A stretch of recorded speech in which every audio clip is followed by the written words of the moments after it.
And we are live. Hey, what is going on, everybody? Thanks for tuning in. This is Xbox Ultimate Podcast, episode number 135. Yeah, thanks for tuning into the show. Appreciate each and every one of you guys for being here. As always, you rock and you help make content grow. I appreciate you watching. If you do like what we got going on here on Fun Speculation Network, yeah, see the new merch. Hit the like button, share it out, sub to the channel.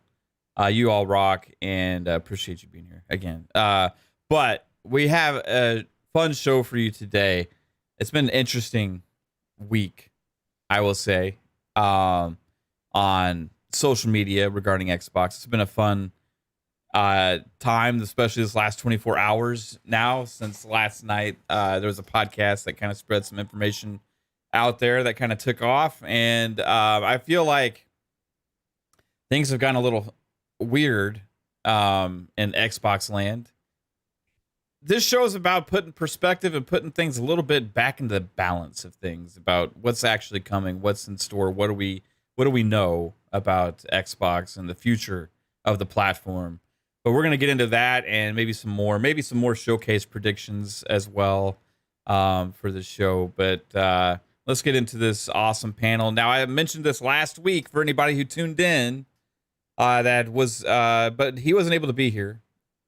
But we do have a new panel member on Xbox Ultimate Podcast. Whenever there's a Friday that this man is available, he's going to be here. And you know him as Pickle Papa, sans the pickle today.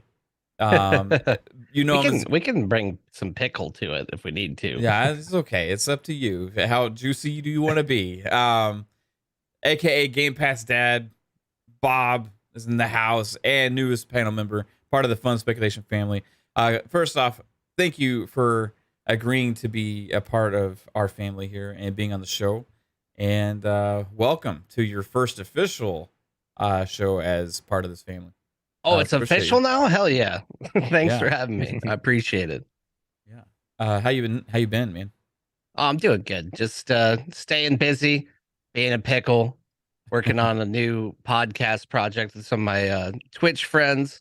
It's going good. Just I got a key for Dead Island 2, so I'm excited to hop into that. So far, like, feels good from what I've played, but I need to find some time to actually play it. But things are good. Twitter was crazy today. Yeah, it's gonna be a fun show. I saw you have been doing some helium karaoke. Yeah, I did a show where donations made me do, like, thank people with helium, and then I end up singing some helium karaoke. I got some clips on my channel. I heard some Backstreet Boys. It was pretty fire, man. Yeah, I need to do it more, probably. Like, every time I make like a karaoke short, it just pops off. And I'm just like, why do people want to watch me sing? Like, that's not what I do. Well, not many people ever see a man dressed as a pickle singing helium-based tunes to the Backstreet Boys. So that's pretty unique.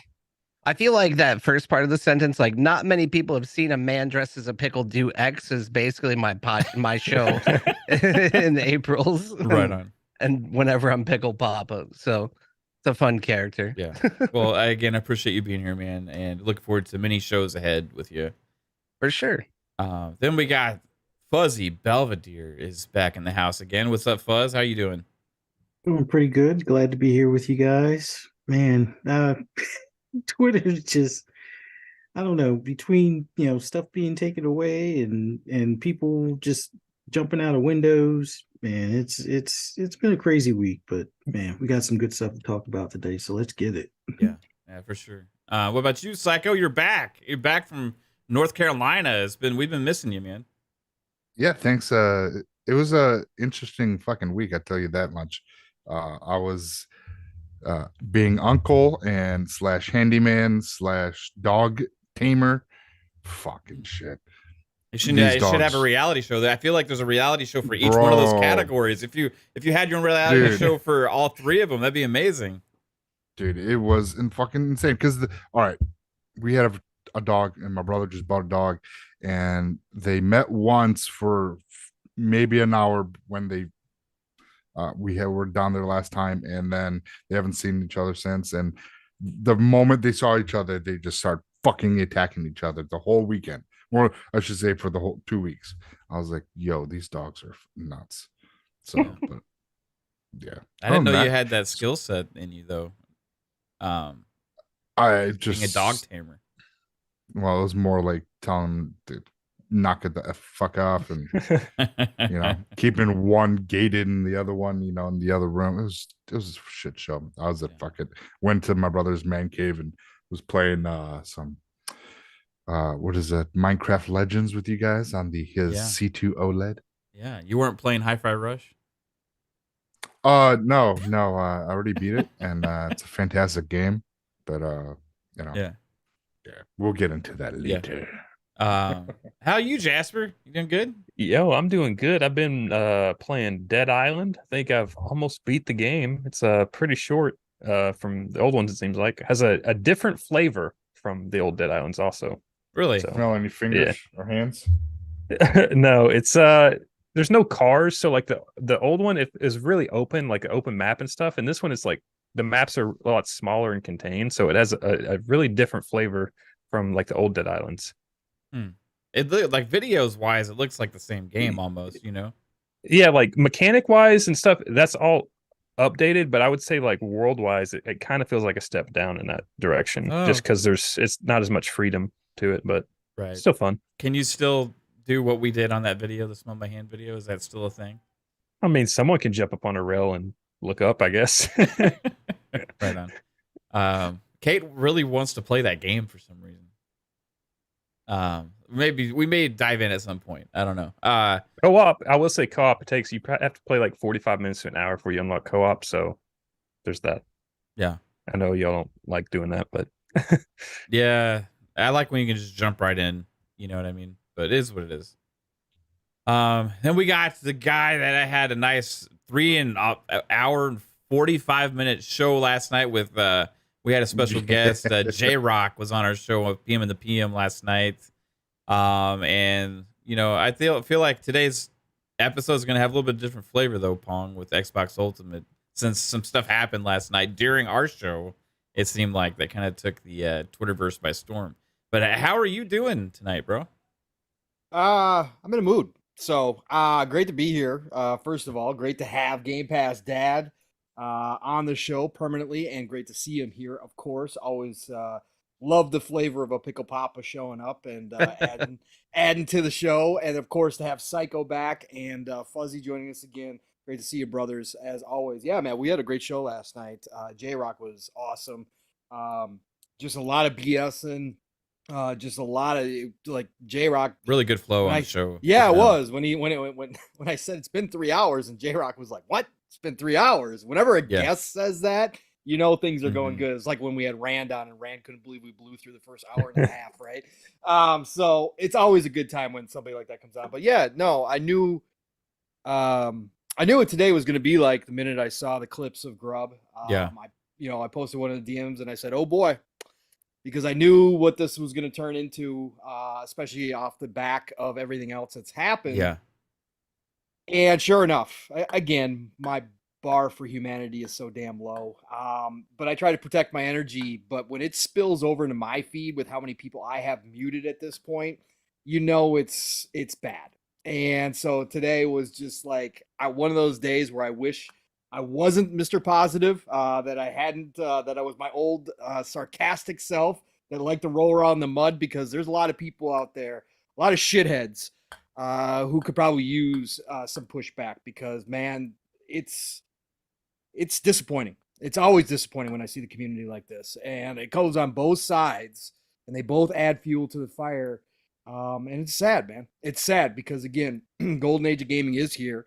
I don't say that because I make it up that Mav and I just came out of the blue with that shit. That's not how it happened. It's because I believe it through and through. And I don't say play what you love and love what you play. I mean that. Again, even as a guy who right now is not going to buy a PS5, I'm retweeting people playing Horizon Forbidden West, Burning Shores, or Burning Skies. Which one is it? Burning Shores? Burning Skies? Burning Shores. Burning Shores, thank you. Yeah, it's gorgeous. Absolutely DLC. It's absolutely gorgeous. That Decima engine is fucking unbelievable. Okay, I don't care. I don't care if you don't like Aloy. I don't care if you don't like the story. I was a Horizon fan from Zero Dawn days. But that doesn't matter. You got to look at that and just say, God damn, that is just. I saw some freaking clips of gorgeous flying around the sky and the Yes. clouds, and that Oh my alone would make a good enough Yes. game for me Oh, hell to get yes. that with what I saw there. Exactly. So- So I retweet everybody, and I retweet Yeah. gameplay, and I retweet games, and yeah, we talk a lot of serious stuff here. We definitely talk our criticism, and we definitely do that. But the nonsense out there today, It's been a little like it's like it's based on weird stuff at this point. Like you can have your specific criticisms, right, about specific things, and can. we've done that, and Sure and can. then you know the 30 frames for Redfall thing. Yeah, we gave them the smoke because I think that's ridiculous, all that stuff. And we've gotten to this point now where there's like little L's after little L's and stuff, and we gotten to this point now. And then when that show hit last night on Jeff Grubb's show that he had, and he put that information out there, it's like I knew I saw it too, and I was like, oh boy, you just like you were, right? Yep. But the thing is, like, it's created this sky is falling atmosphere, right? The sky is falling atmosphere out there, and that's on this show, Pong. I put out in our DMs earlier. I feel like there's a little bit of a reality check that's kind of needed for where Xbox is headed in the future and going, and with all of these things, and regardless of these issues that we have at times, like, it doesn't equal this doomsday.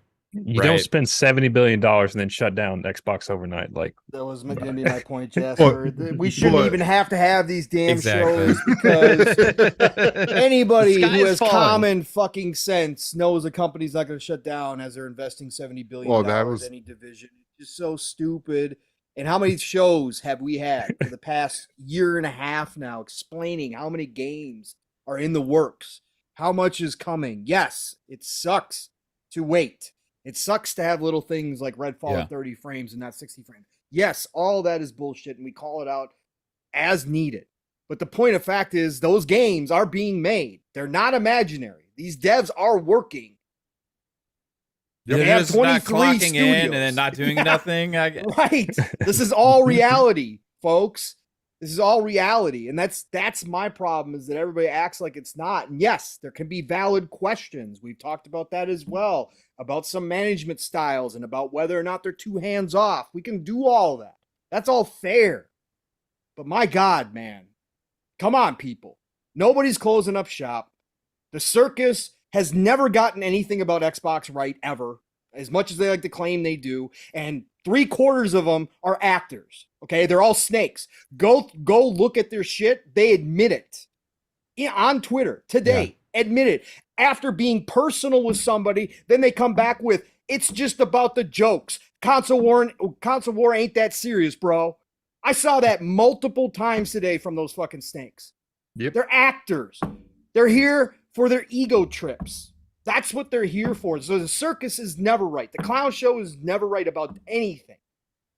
And Xbox fans, if you're disappointed, I hear you. You know, I got zero problems with anybody Yeah. speaking their opinion. As a consumer, you have every right to speak out.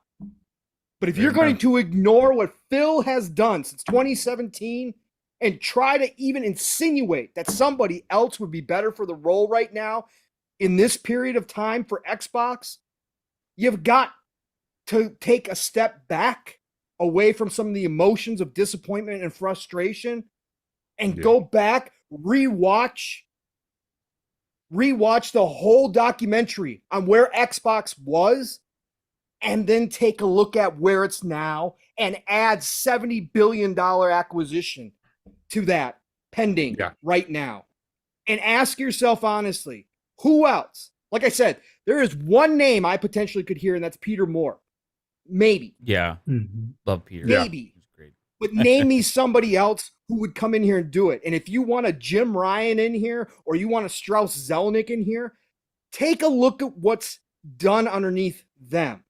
And then think to yourself if they could have convinced Satya to invest what they've invested into Xbox since 2016, 2017. Over twice the value of their entire companies, right?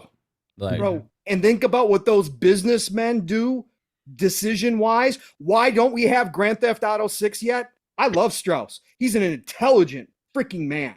But why don't we have Grand Theft Auto 6? Why have they been riding the Grand Theft Auto 5 train for I this said long? Prince money. Right. Right. Yep. That's what business guys do.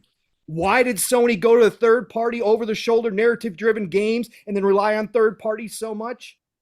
Business decisions, bottom line numbers. Why did they close down their Japan studios? One of the most diverse studios who created some of the freaking most entertaining Eastern style flavored games back in the PS3 generation. Yep. Oh, yeah, that's right. Business. No, you don't want a businessman per se running it. Nope. And I can't come up with any names who would do better than Phil right now. Phil isn't going to last forever. And there will become a point where there is somebody new in place. And you better damn well hope that he has a quarter of the vision that Phil has had to take this industry, to take Xbox in a new direction and save an entire sinking ship. You better hope so. Otherwise, all this investment, all this time, all this money may have been for naught at the end of the day, because when they start trimming fat, it ain't going to be pretty if that ever came. So wake up, take a step back out of your feelings. Again, you have a right to your feelings. You have every right to criticism. You have every right to question as a consumer. Every damn right. I will never say you don't. But sometimes those emotions spill over and you kind of overthink it. And all of a sudden you get upset, and all of a sudden you start wishing for things that you couldn't take back if it happened. And you'd be looking back going, damn, was I wrong? Yeah. It's a good point. There's a little, like, there's a point with specific, like we said, specific things. It's like, why did you do this? Why? You know, and sometimes those build up, right? But there's a level of ignorance that happens at times to the rest of what's going on, because it gets ignored. Right, it gets ignored because the only focus is on the negative. Our show last night, we talked a little bit about overarching stuff that was building up, right? But then we also had a blast talking about all the stuff that could possibly be at Also, this Xbox short-term showcase, memory. You know, Like, people don't remember, like, back when the Xbox One launched, Microsoft was taking the Xbox in a direction that a lot of people didn't want, and Phil had to turn that ship around. Mhm. So, like, if we go back to that, you're just going to be disappointed with Xbox forever. So it's like, I think some It's of like them just throwing wanted the Christmas tree out on Christmas Eve. It's like, let's just be real. A lot of people don't want Xbox to exist. We've come a long no. way since Xbox was TV first, right? Yeah, a very, very, very yeah. long way. 10 years ago. Decade. We got 2 super chats to get to. Carl Andrews Jr. Every time I read your name, brother, I want a cheeseburger. $2 super chat. Has ABK divided the fan base, Xbox or PlayStation? I feel like there was already a divide a little bit from some. And I feel like this is a strengthened that, because people get in their feelings a little too much over like who owns what company and stuff like that. And that there is definitely something to that, and I think it's only going to get worse in the next month, as a lot more of this news about ABK comes down. We predicted this too. Like, you're gonna have hit piece articles and stuff like that come out. But guess what? Who's going to win at the end of the day is ABK and Xbox, because once that deal goes through, that's a game changer. It's a transitional acquisition. Like, it's a game-changing acquisition. It's not like buying a studio. You know, it's not like a Firewatch, right? This is a massive deal that's going to happen. Alvin with a $10 super chat says, the people who flip between doom and gloom and I love Xbox every other week are far more insufferable than the full-fledged fanboys. I remember when they're praising Perfect Dark, etc. Yeah, there's some people that are just negative all the time over whatever. And we've been critical, so I don't know if that's regarding us as well, but like, we've been critical over certain things, you know what I mean? And certain things are just very frustrating and annoying. Like, why? You know, why? But that doesn't equal it doesn't I think equal this. some people you know, can only like, see what's directly in front of them. They see the Yeah. bad news that day, and then next week when a new game comes out, they're like, "Oh, it's the best thing ever!" And there's like, They're manic in their emotions. Yeah. That's what they are. Yeah. Like, they swing Yeah. really easily from side to Bipolar. side. Yeah, It happens. They're Some happy. people They're run that sad. way. They're pissed. They're happy. People run that way. Yeah. like, oh, this game is awesome. Oh, I'm canceling Game Pass. Oh no, I got to resign or resubscribe. It's like, wait, what? yeah. No, I find it just very, very, very silly seeing the get rid of Phil Spencer talk out there. I had one interaction with someone in the Xbox community. I won't name his name, but I had an interaction with him. He wanted to change, and I'm like, did you forget Don Matrix? Do you forget what that brought? You want a business guy? Look at what Sony's doing. You want $80 games? You want price hikes? You want studios closing because they're not making the profit that you expect? Yeah, that's what businessmen will bring, as Pong was saying, bring to Xbox. We don't want that. I'd rather have Phil Spencer, a gamer that's passionate and is devoted to bringing the best experience to gamers worldwide, because that is his goal, to reach 3 billion gamers on every platform, mobile, PC, and console. He wants to be everywhere, and the only way, and he's getting there. And AB Key is a very it's a key studio for that vision. So Yeah. just one thing I did mention, I was like, the PS4 would not be as successful as it was if it wasn't for the mishaps of the PS3 era. They stumbled in the very beginning, and it took a long time for. yeah. Yeah, psychos. He looks I thought like that he was just me for hold a on. minute. He looks like he It'd just take a saw long time ghost. for him to come back. Oh, we'll Got see. He's just thinking. Got You know, him. his brain is slow sometimes. He's back Go on get that a smoke. Florida. He's back on that Florida connection right now. Shout out to Alvin, hit us with another $5 super chat. Says that chat was definitely not about the greatest panel in gaming. FSP, you guys are awesome. I appreciate you that Alvin. I know I was sure that it wasn't. I was just throwing that out there because we do give criticism, right? Like we've had a couple weeks where we're like, hey, that sucks. You know what I mean? But What the hell? Hey, welcome back, man. Dude. All right. Your time Jim was Ryan. up. Your time was Jim- up. Jim Ryan sniped you. Yeah. Yeah, exactly. I was like, screen went black. So When you go anyways. over 30 seconds, I have this pause psycho button on my Oh, okay. on my screen. But it's just Xbox is at the point where they're getting over the hurdle that was the mess of Xbox One, and they're about to crest that peak. And when they do, with these games that are coming out, we know they're coming. People are they're gonna forget all this bullshit that has happened. 2022 is like, yeah, that was a down year, but holy shit, look at all these games. Yeah. I mean that's Well, that's what I want to do on this show too, Psycho, is because like we talked about the short-term memories, right? And and part of it, I will say, is Xbox's fault for marketing, right? Because we talked about all this stuff exists. We haven't heard of several games in several years, and there's all these like, hey, this project's in the works, this project's. We see the devs like hinting at things and tweeting about stuff occasionally, but that doesn't reach the masses. It doesn't reach like the a lot of the audience that doesn't just look for this kind of stuff. So there's a lot to be gathered here, and it's reality check time about the future of Xbox, right? We were also told again today we shouldn't talk about marketing too, by the way. So Who Oh, said that? Who God. said that? somebody from Xbox. Oh my God. Well, hey, and once you actually do your marketing right, we won't talk about marketing. Okay, you know what I mean? Like, oh, I know who you're talking about. Yeah. who said that? It wasn't Aaron, right? No. It was I know. I've been talking. Oh, to her. the person. She's one of the newer Yeah. hires. Yeah, or the something. person that said, unless you realize what marketing is. Yeah, I saw that. Why don't you tweet. learn about marketing before you talk Yeah. about it? I know a little bit about marketing, I've done marketing, so yeah. yeah. But I mean, every business is different as well, and all you got to do is look at the perception of the gaming audience that is your consumer, and realize that hey, sometimes the decisions you make don't hit. So Well, but- evidently your marketing's not working because there's never a fucking ad on TV about Xbox. So The biggest thing is they don't do that whole remarketing thing. Like their No. big deal is, okay, we've tagged this person as an Xbox fan or customer, so we're not going to show them ads anymore because they're already a customer.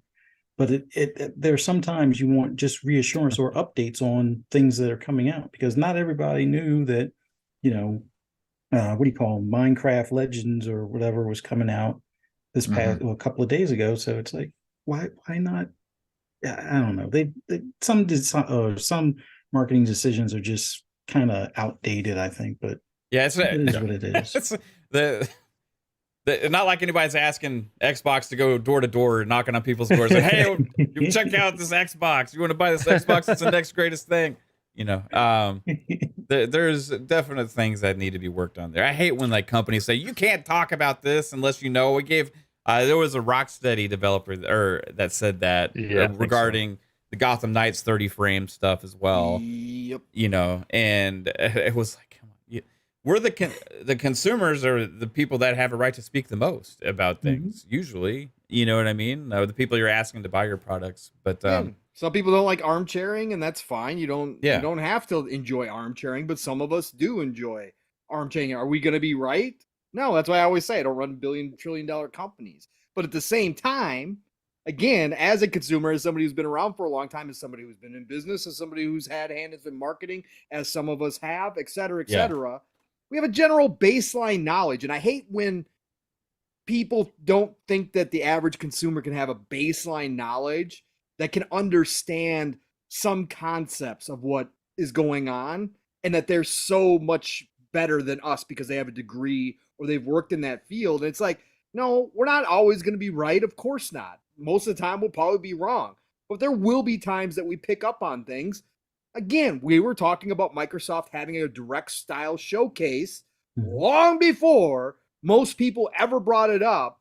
And look at, again, not that they listened to us, but we did understand, and somewhere internally they also understood they needed to go in that direction because we got a direct this year. So having baseline knowledge, you can speak about things intelligently and come up with some good ideas. Don't dismiss people just because they're not in your profession. That's not the way to go about things. Sometimes outside people can have a different perspective that maybe you want to listen to sometimes, or maybe take into account. Just saying. It's something else I saw. Oh, go ahead, Bob. Yeah. I mean, you can't, like, everyone has the right to their opinions. They have the right to be wrong about things, but at the very least, like, at least we're having a conversation about it. Right. And it's not like you can't speak from your own experience and what you've seen. Like, you don't necessarily have to be an expert. And a lot of these things might deserve some critique, because without any feedback and other people giving their opinions, how are we supposed to improve anyway? Right. Right. Yeah. It's At least people are talking about you.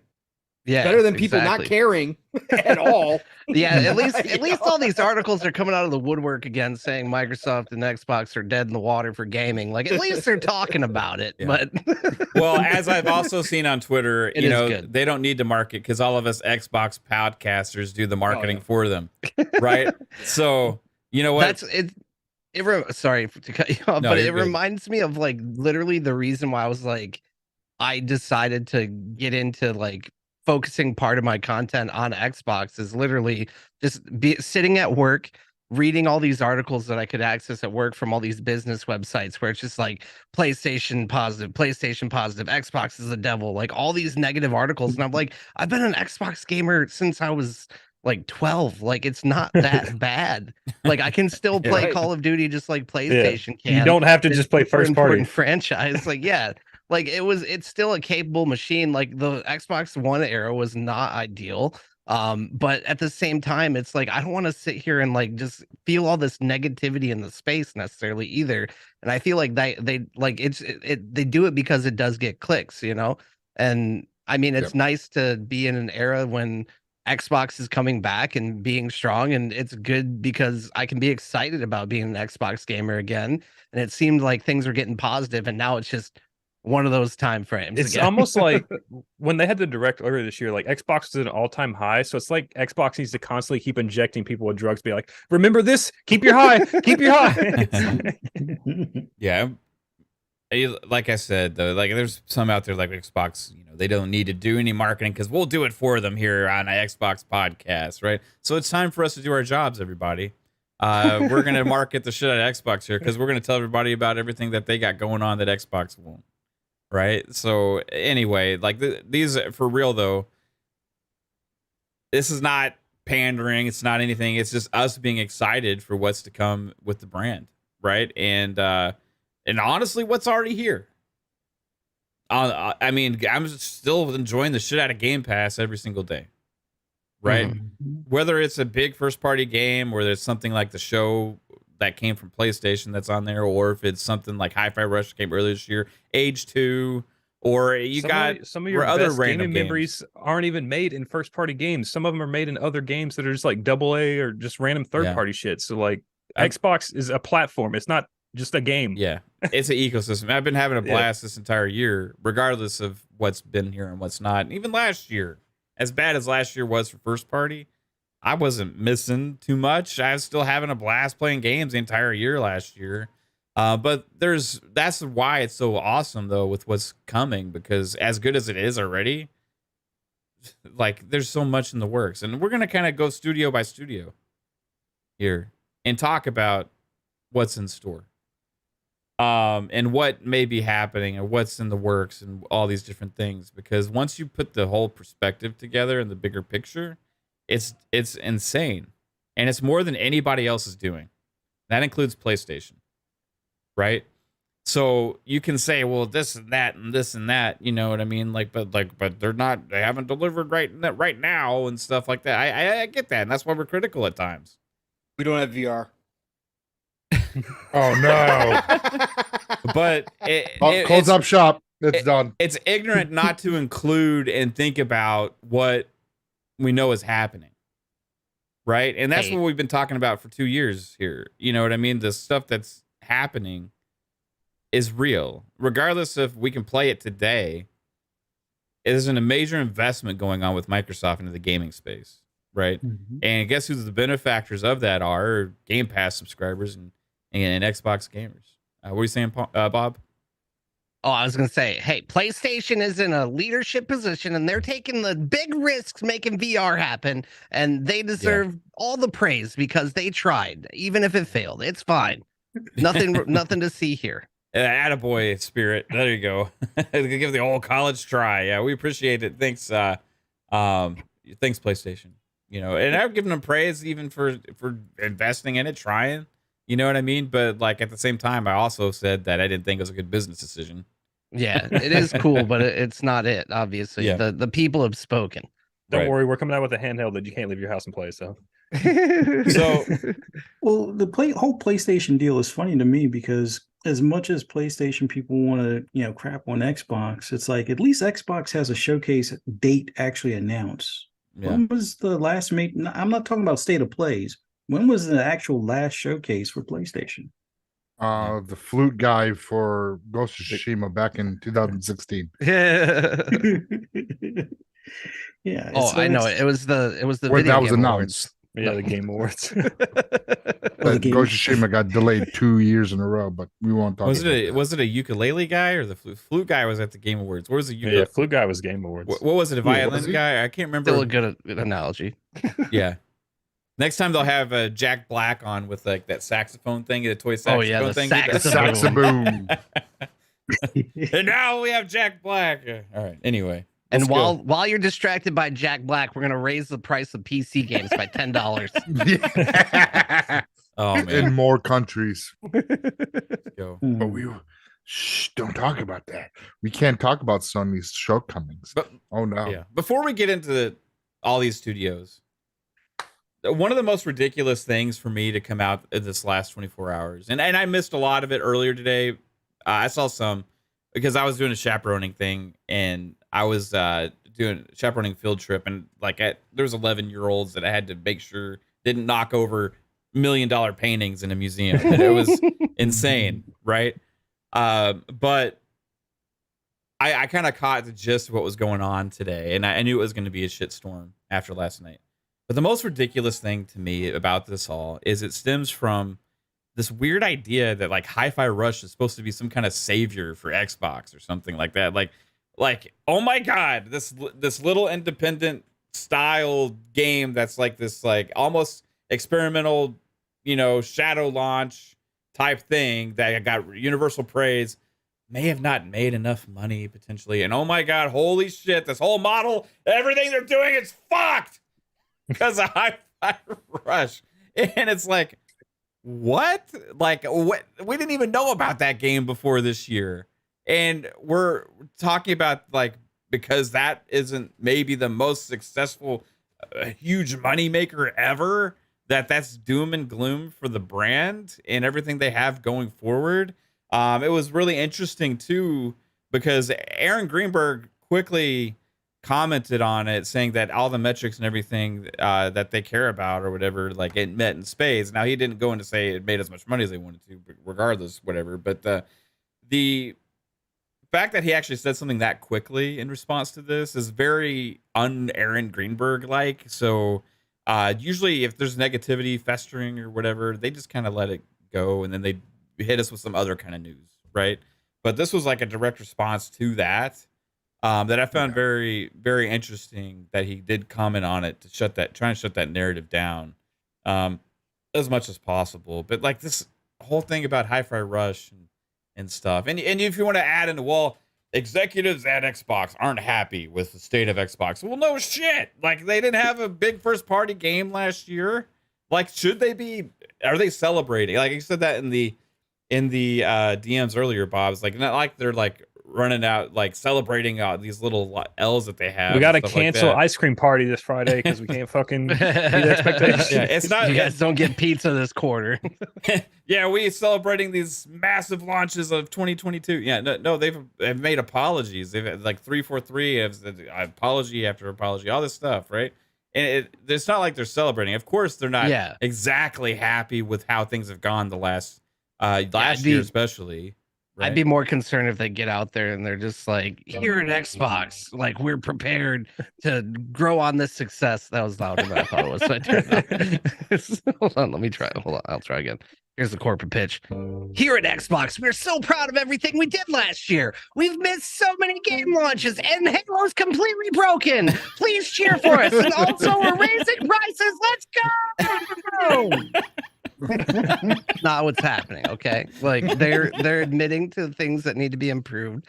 They're not like happy with the status quo, and they're still trying to work towards, because overall the thing is we all know it's that time. We still say it all the time. Like they have to earn back that credibility, and I think that they know it. Like they're not sitting there just trying to tell us, like flip everything on its head and tell us like, no, this is great. Just keep eating this terrible stuff. They're just like, okay, this is what we're working on. We're going to keep improving. And that would be the point where I'm concerned, is where like PlayStation's still sitting in a place where they're just like, we're here to extract all the money that we can out of you because that's what we can. My name is Jim Ryan and I'm here to raise prices, and we're going to make the same games and you're going to love it. Like that's the point that concerns me.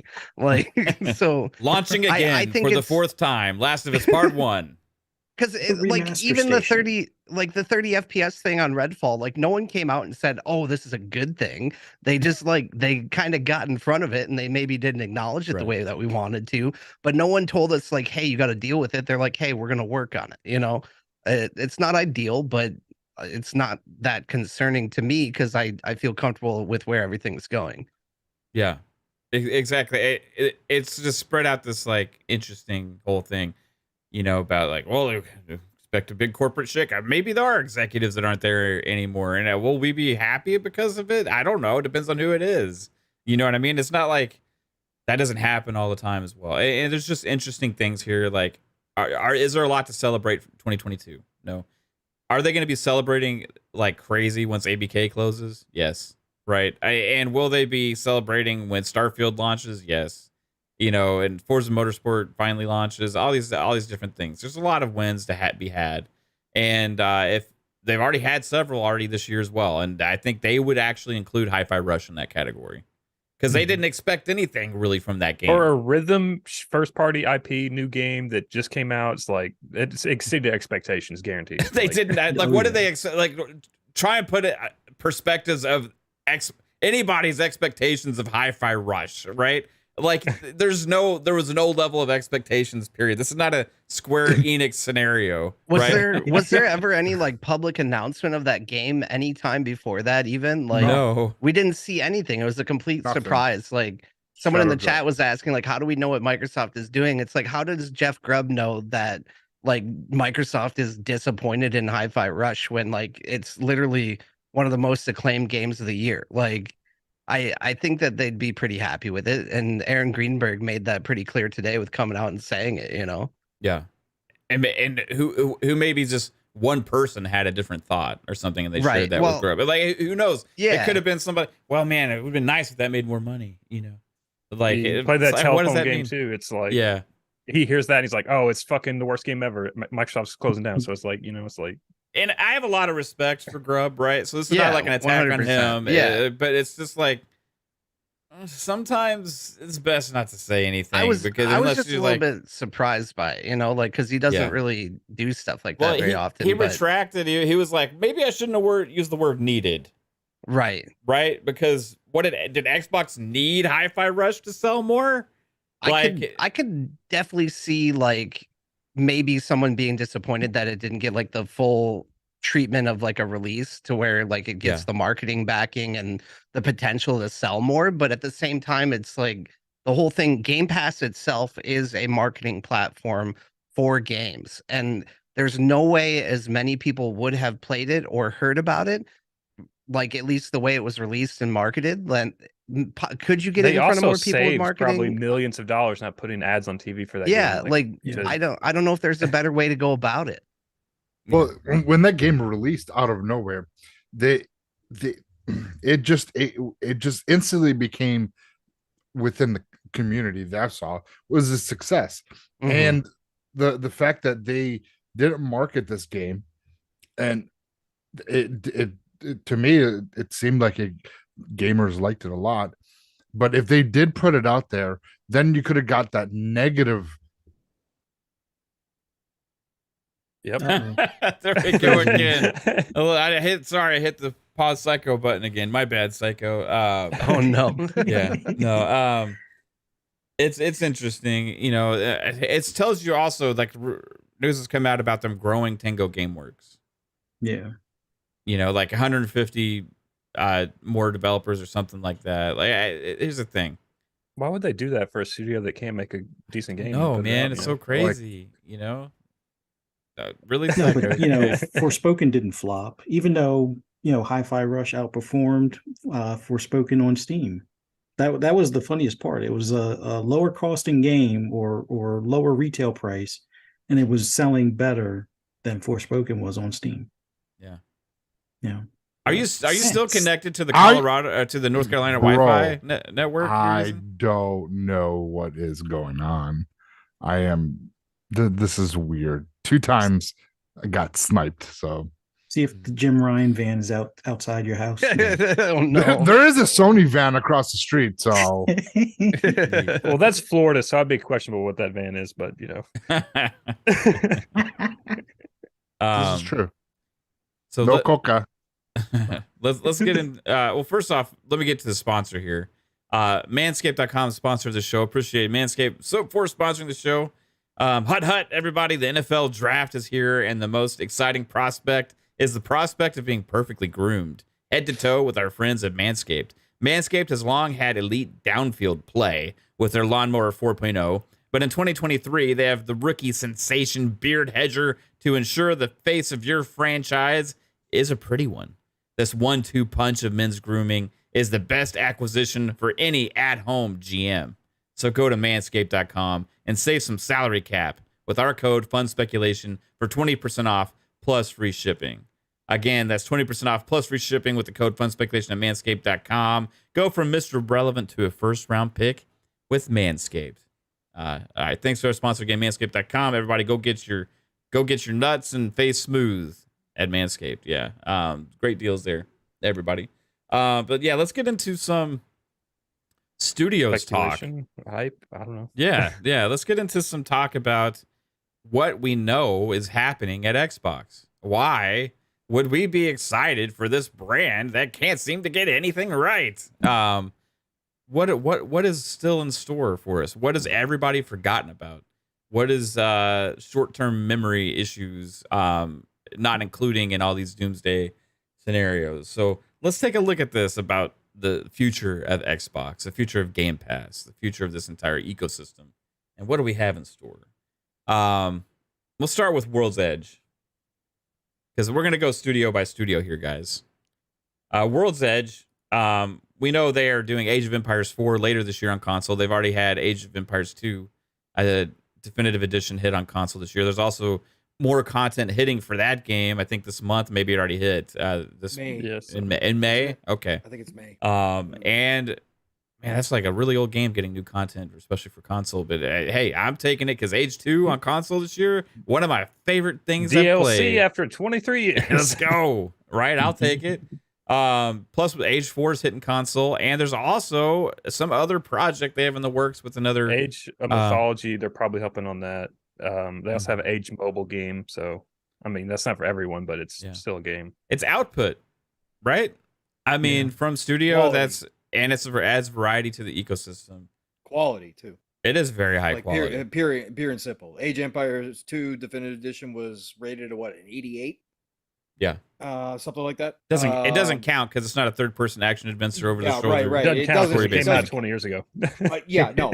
And for a game that's 20 years old to come out and score like that, that means they did quite a good job on converting it over to console with something that people claim is very hard to do, even though Mav and I and a lot of people on this panel have had this conversation before. But there's people out there that claim that you can't use a controller and play RTSs. Well, guess what? Age of Empires 2 Definitive Edition, one of the best jobs I've seen converting it over to controller, and expect nothing less out of Age of Empires 4. So can't wait. It's going to be amazing. It is. We're going to play the shit out of that, you know. And guess what, everybody? It counts.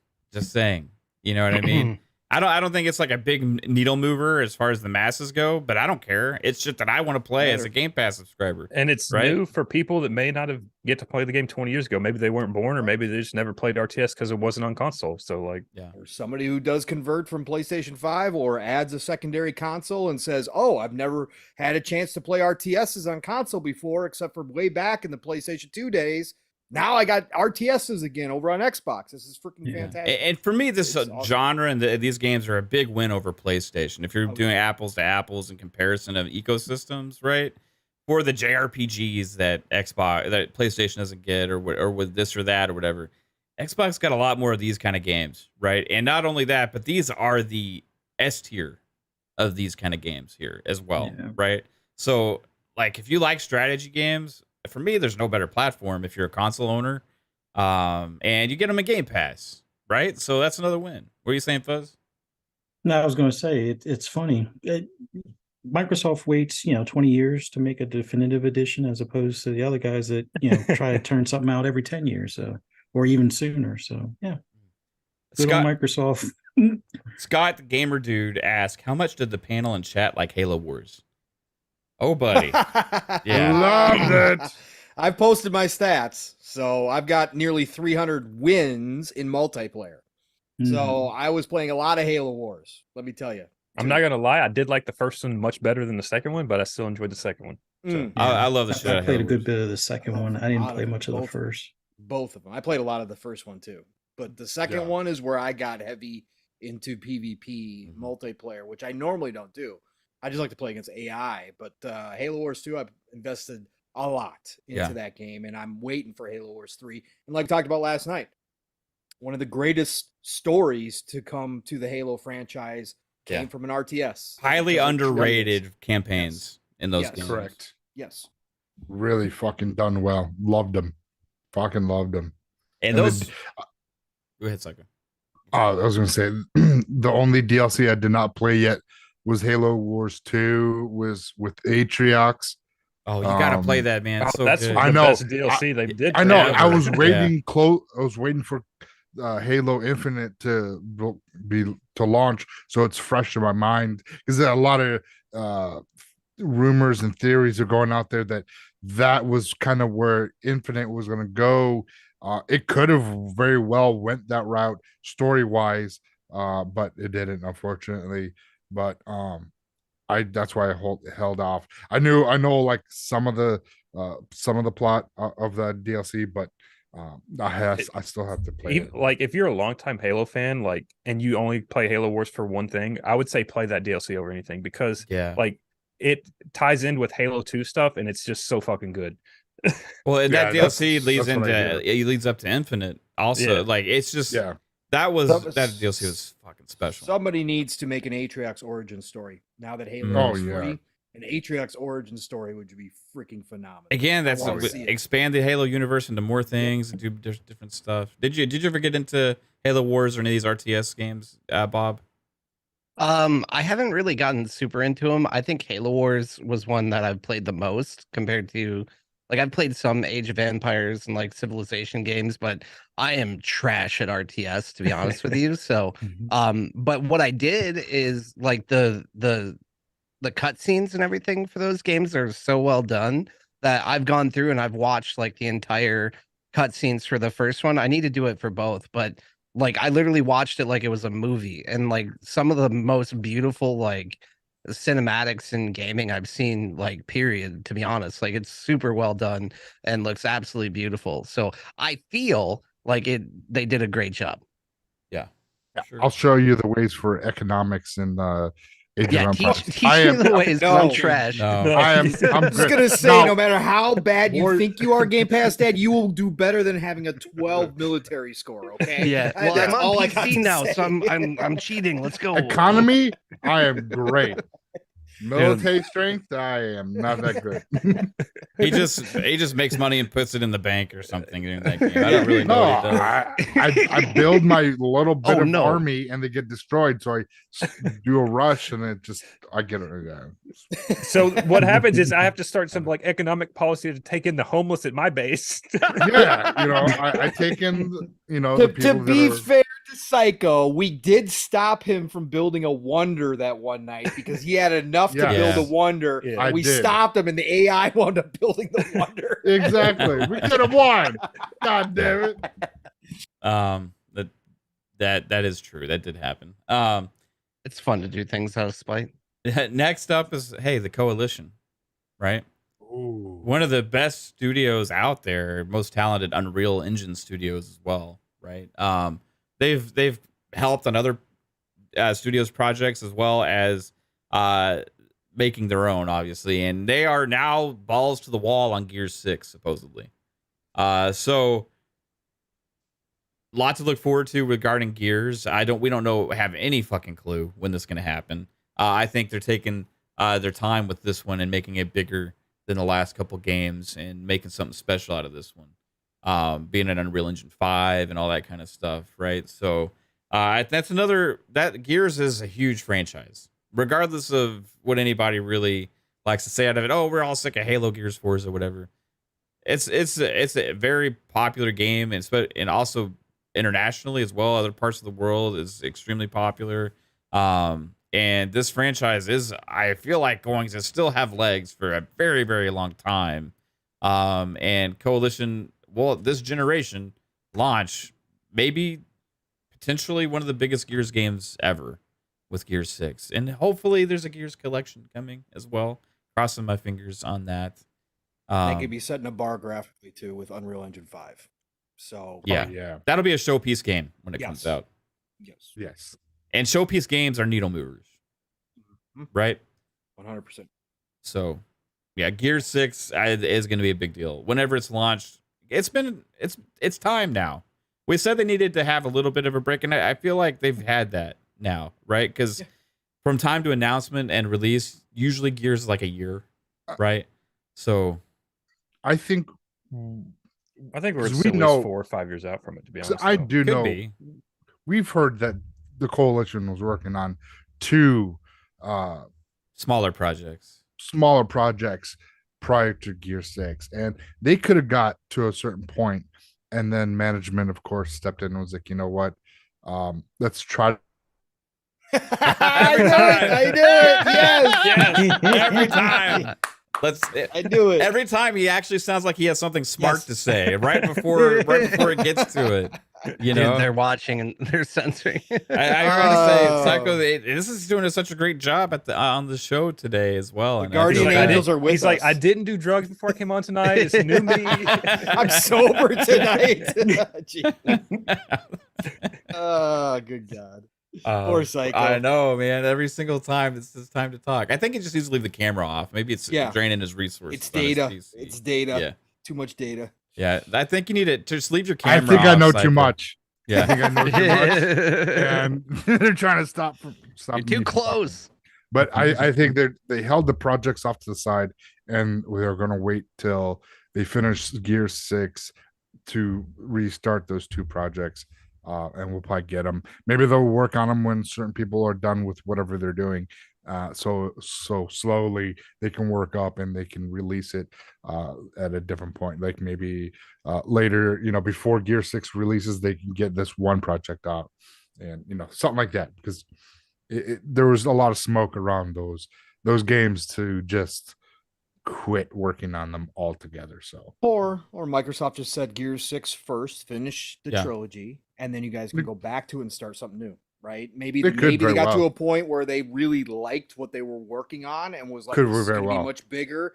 And Microsoft was like, okay, that's cool, but let's get Gears 6 done, finish this trilogy, get the ending that everybody wants, and then you guys can go do that. Then go work on that. Maybe that's the case too. So I mean, it also, like, I know there's been that speculation of like a Marcus Phoenix collection. It would kind of make sense to, if they're building for Gear 6, they could use some of those assets they're building now and put those in the Phoenix collection. So they're kind of working on two projects at the same time using the same assets since it's Gears. yeah, So that like, could be we one of the projects. We could see that come out Yeah. before Gear 6 too. yeah, It's which possible. we talked about last night with J Rock too, and I could see that happening if they bring on a third party studio, somebody outside to do it Mhm. in tandem with Coalition. People Coalition can helping them. fly. Yeah, people can fly. I've said that previously. Why not? Why Yeah. not? They've got experience with Gears. Why not? Yeah. They Yeah. worked Yeah. with Coalition. I know people didn't like Judgment. I get it. Like, I understand. But if they were just working on the trilogy to bring it up to date, have at it. Go with it. I mean, I think it would be perfect for them. I mean, that because we all agreed that when Outriders came out, the gunplay felt like Gears. To me, Yeah. it did. It felt like the impact and how everything Oh, yeah. was. Of So I was course. like, well, that is something that they took from working on Judgment and used it towards a game that they made on their own. And Yeah, they I think could do it. Plus, it They would could do it. increase the hype for Gears leading up to 6. That's why I said it Yep. would. If they are going to do it, you bring it out prior to 6 because you start that whole thing over again. As we were You talking get that about last nostalgia night, flow and all get that that stuff. nostalgia Mhm. flow. The trilogy, the people who love the originals, me getting back into the multiplayer. You do it with the multiplayer. You Oh don't my skip God. on the multiplayer. You bring that multiplayer. 1 and 2 multiplayer Oh. was fucking the It's best. phenomenal. Mav's doing Horde his mode? marketing, by the way. Horde mode. Oh my god, stretching. It's my back. It's killing me. Oh my god. Oh, I'm sorry. You need a new bro. Yeah, my old one's a little worn down. Gotta say. Gears collection would be amazing. They could also focus on Gears 6, then turn around and use those assets after and do the collection. And they could even follow it up with 2 different trilogies of collections, because they could still go back and remaster 4 and all that kind of stuff as well, right? Not needed. I agree. I want more Hive Busters. Yes. That was beautiful. That Yeah. was a beautiful Is, And DLC. it felt like classic Gears. I Yeah. don't think Yes. Gears 1 through 3 aren't on PC, are they? I Bob, can't is say. there the PC expert here? Is I was going to Gears say on they could PC? What's do the MCC treatment and just like make them. Well, they have the PC, so- Ultimate Edition. Yeah, they the have Ultimate the Ultimate Collection. Edition. The And first game, yeah. yeah, 1 through 3. So you really don't have to touch that one too much. So all you would have to do is touch 2 and 3 pretty much. And then if you want to put Judgment in there, it's just like a nice little bonus, like kind of how ODST was for MCC. Like there's a pathway there that they could do that and make it real big, but I don't know if they're going to do it. Yeah. I did like that they added the Brumach scene that was only on PC onto the console version of the Ultimate Edition, because I was like, are you serious? Nothing that, like, I was an avid Gears fan, and PC got that extra content and console didn't. And I was like, I don't have a strong enough PC to play that. What the fuck? And then they brought it out for the Ultimate Edition. So the Ultimate Edition is on PC, but 2 and 3 aren't. So, Okay. Right on. All right, so moving on. Compulsion. This is a studio that Xbox has acquired that has not yet released a new game since they've been acquired by Xbox. This was one of the first announced studios to be acquired in that original group, if I remember so right. So that was like, what, 2018, I believe? I think so, yeah. Or there's like an announcement of like Theory. 5 studios and stuff like that. So and a lot of these are in the same boat, right? So Compulsion, we've heard Phil Spencer specifically comment on this game without any specifics or details whatsoever. And this is supposed to be Project Midnight. It's a third-person action game is what the rumors are, right? But we don't really know anything more than that except what those rumors are. And except for the fact that Phil Spencer himself has been multiple times saying one of the games he's most excited about is this game. So until we see it, we don't really know what it's going to be like or be about, you know, but there's reasons that he keeps mentioning it, I believe. And they're the ones that made We Happy Few, right? We Happy Few, and there was a game they made, Contrast, which was amazing on PlayStation 4 when I first got PlayStation 4. It was one of the first games that came out for it. It was an indie title at the time. Yeah. It was amazing. I feel like We Happy Few was marketed pretty well, but it didn't necessarily hit as well as they thought it could, maybe at the time. It had a lot of good to it. I actually enjoyed it more than most people what I played of it. It had a lot of BioShock to it, a lot. But it had a lot of good stuff to it, but there was some things that were obviously lacking. They were a AA studio. They tried to go too big, too fast, I think. Without the budget for it also. Yes, coming off a Contrast, didn't have the time, the money to finish it properly, and that's probably what happened to it. But there was some really cool ideas in there, and there was some really good I think, didn't they originally make it as like a survival game when it was in early access or something? I don't know if it ever went to early access. I think originally it was supposed to be a survival game, and then they switched over. I want to think, if I remember the story. I think you're right there, Fuzzy. Yeah. I don't remember it being. Maybe it was early access. Maybe I thought it was launched in early access. Yeah, maybe you're that's right. Why I never played it, because I was like, why am I gonna just get an early access game? And then I never played it when it officially came out. So this is a game that could surprise a lot of people because, you know, a studio like this getting the budget and time that like they've never had before, right? So when this is announced, I think it might be different than a lot of people have in their minds. And this is a studio that doesn't have a lot of hype behind it, right? Expectations. Exactly. There's no expectations. So if we get something great out of it, it's like, whoa, that's gonna be really cool. But I feel like Xbox, when they acquired them to evolve them into a great big studio, right? Phil allowed them to go build a new studio, right, Matt? Yeah. Like a studio, an unproven group of people went to Phil. The story is, and Phil kind of backed this up, was that when they first bought them, you know, they thought that maybe Compulsion would stay as a AA. And supposedly the leadership team at Compulsion went to Phil directly and said, no. Now that we're underneath Xbox, we'd like to take it to the next level. They presented their new idea to him for this game and said, but we want this to be AAA. We're going to need talent, we're going to need money, and we're going to need a new studio to pull this off. And supposedly Phil loved what he saw enough to say, it's yours, that's fine, let's go do it. Get what you need. Yeah. So, again, organic growth, everybody. That Xbox everybody grows.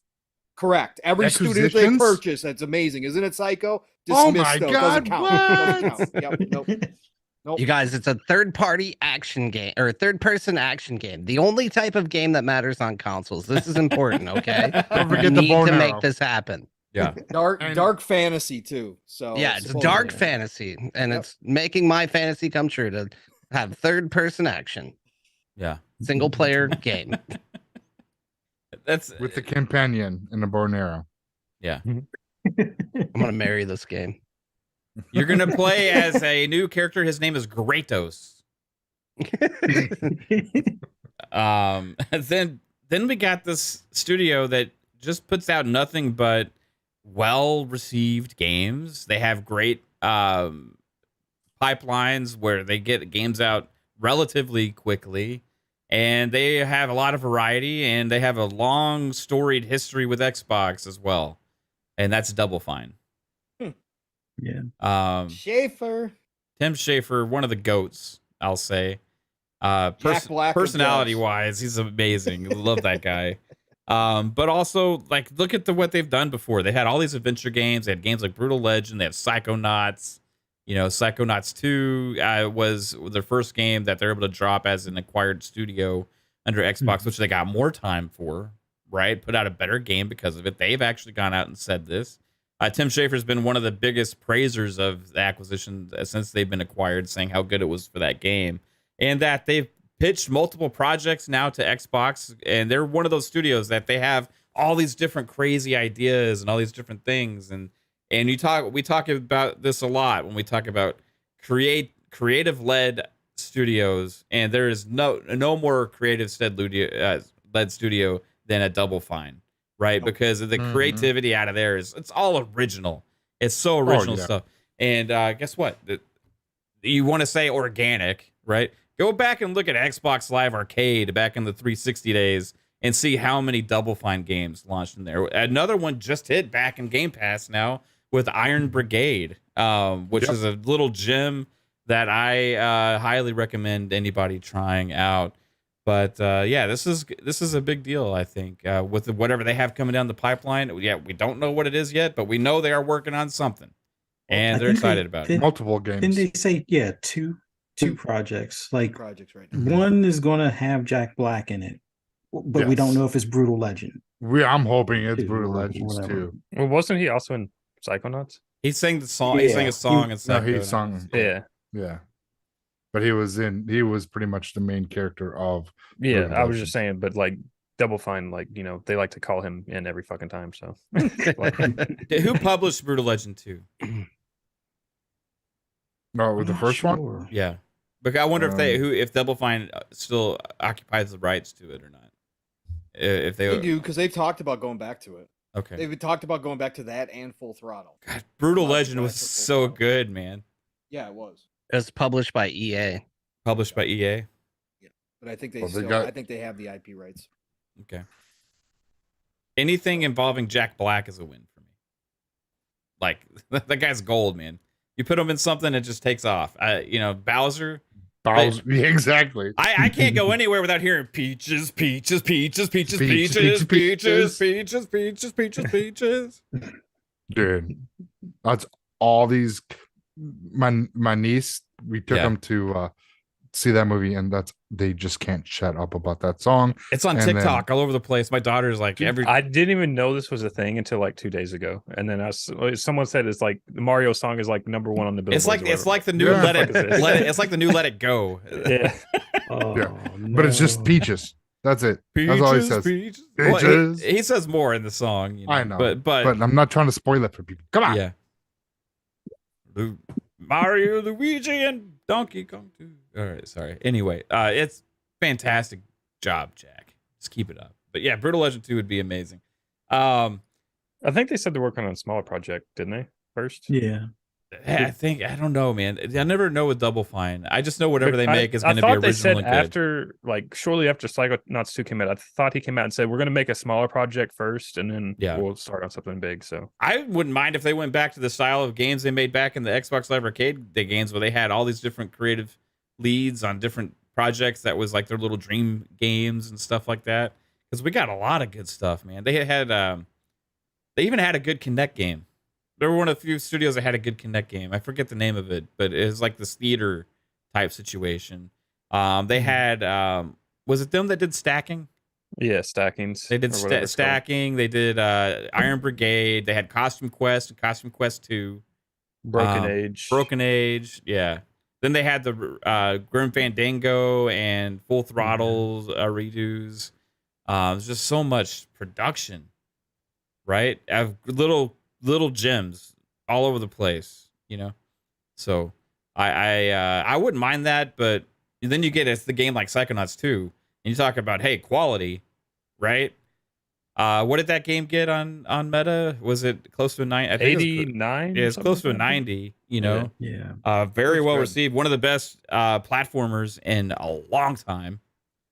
So Double Fine is making new games. Who would have thought? We're gonna get those in Game Pass. They're gonna be on Xbox, but we're all concerned. Doomsday. Oh my god. What about the initiative?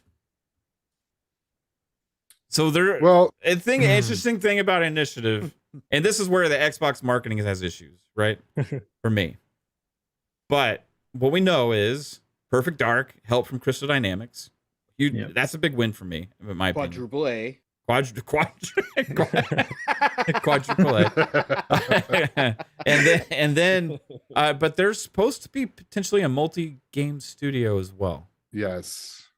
So that's the interesting thing here. Like, do they have something else besides Perfect Dark that they're kicking off for another studio to take over as well? Well, That's the we thing. joked about their name of their studio. Like the concept, I guess, was they come up with the idea of the concept and then kind of hand it off. So I'm under the impression now that Crystal Dynamics is working on Perfect Dark. They probably are starting on that next concept work to work on the next title. Yeah, I believe somebody said that they initiate the start of a game and hand it off, and that's what they do. So if it's like a game that's if they want to work on Elder Scrolls 6, Bethesda, they could be the studio that starts it up for them, gets it going. I ain't And gonna then- ever let that happen. I'm just saying, I'm just Bad using example. as an example. All right. Well, You know, they want a Spider-Man 3, they hand it off to Sony. but that's what they do. They start up a game and hand it off to a studio for them to finish. And that's so they can start pumping out games. That's what the initiative, that's what I've heard from multiple places. I think that would be the original vision. It just doesn't make sense. I don't think anymore. I think they're going to become a more traditional studio at this point. I think the Well, original vision was that Psycho, to have a group of some of the greatest minds in the world starting the ideas and then handing them off, right? Well, And I yeah, think- and that's why a lot of those people left, because It didn't that work. was the thing. So if they did change their mind, they just let a couple of talented people go. I just think that but I think there was a clash of egos when you get that many. it could be. Yeah. It could very well. It Gallagher- was the all-star team. Yes, Yeah, it was too many cooks. We've seen that in sports Gallagher teams. and- We've seen that everywhere. and Also, I Gallagher just feel won like out. it doesn't make sense. Like, you could just have those people go to individual studios instead of just like make a pitch studio. That's kind of like pointless. Like, they could just do that in their own studio. You know, I so just it's think like, they're going to go more traditional now. It's just going to be interesting after Crystal Dynamics is done, their contract is done, Perfect Dark is done. Then what? Then we're going to really see if they bring in a whole new team, if they wind up going and buying, Crystal D from, Embracer Group, or if they got to go rebuild a new squad. We're going to have to wait and see on that. Yeah.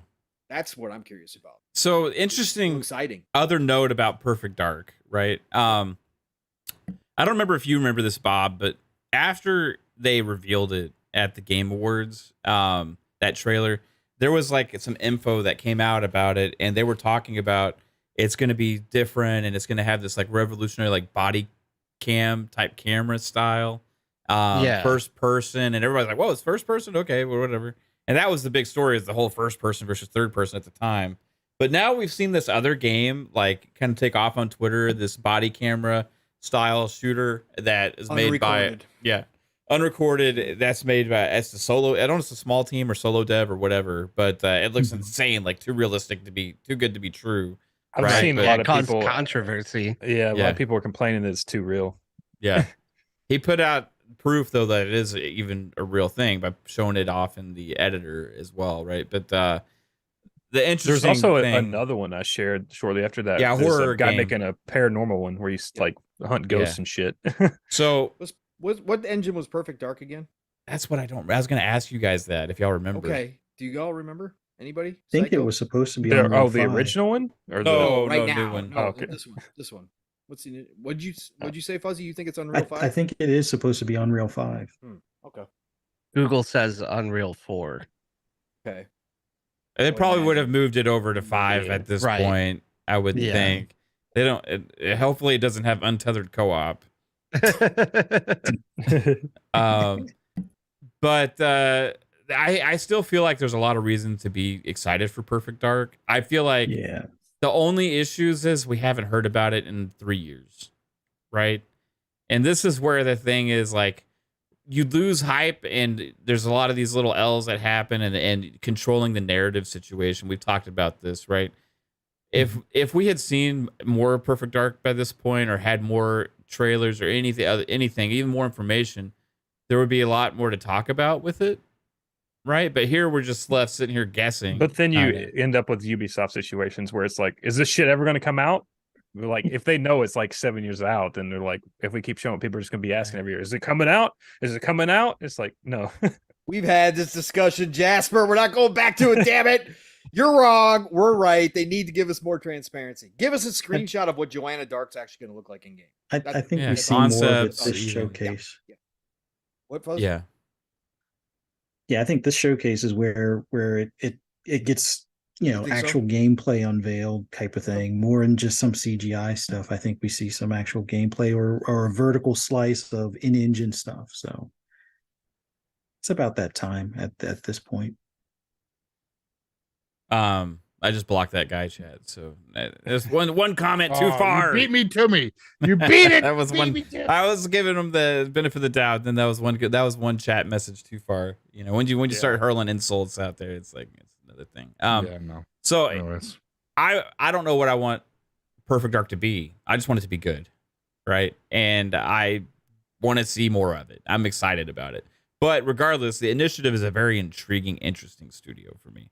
I don't know exactly what direction it's going in the future, but I do feel like they are going to be a studio that, whether they kick them off and hand them off to big studios that are proven, like Crystal Dynamics, or if they end up taking over and running the whole thing or whatever, they are going to be responsible for big time games, right? So Daryl Gallagher is proven. yeah, He's Yeah. one of the best in the biz. Tomb so- Raider, reboot, everybody. That's Daryl Gallagher's teams, right? Exactly. And guess who's working on Perfect Dark? Crystal Dynamics. Who was? Daryl Gallagher's team. Daryl Gallagher's team, right? Is that a coincidence? I don't think so. Nope. Yeah, son behind that one, boys and girls. And this ain't going to be Was the at one Avengers. time, for sure. If they announce they announce a Destiny style hub world for Perfect Dark, I'll have a different conversation. But this ain't going to be that. One of the most intriguing studios that was acquired by Xbox, a studio that is known for also quality and humor as well. It has a history dating way back to one of the original creators of Fallout, back when they were a part of Interplay, before they left and formed this studio, In Exile. In Exile has the Wasteland series, Bard's Tale, and stuff like that, but they're about to take a step up to a new territory. Supposedly 2 projects in the works at In Exile. One of them may be an existing IP, and one of them that they have just gone on to say that they're extremely excited about, and it's supposed to be a first-person RPG, I believe, is what they had said Set in before. Louisiana, voodoo, Yeah. Victorian style. Yeah. So, In Exile, 2 big projects in the works. I'm fucking excited for that. This is another example, though.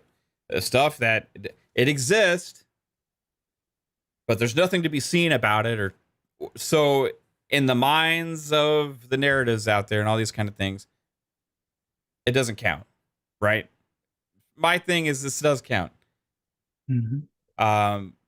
Maybe we get the announcement finally this year.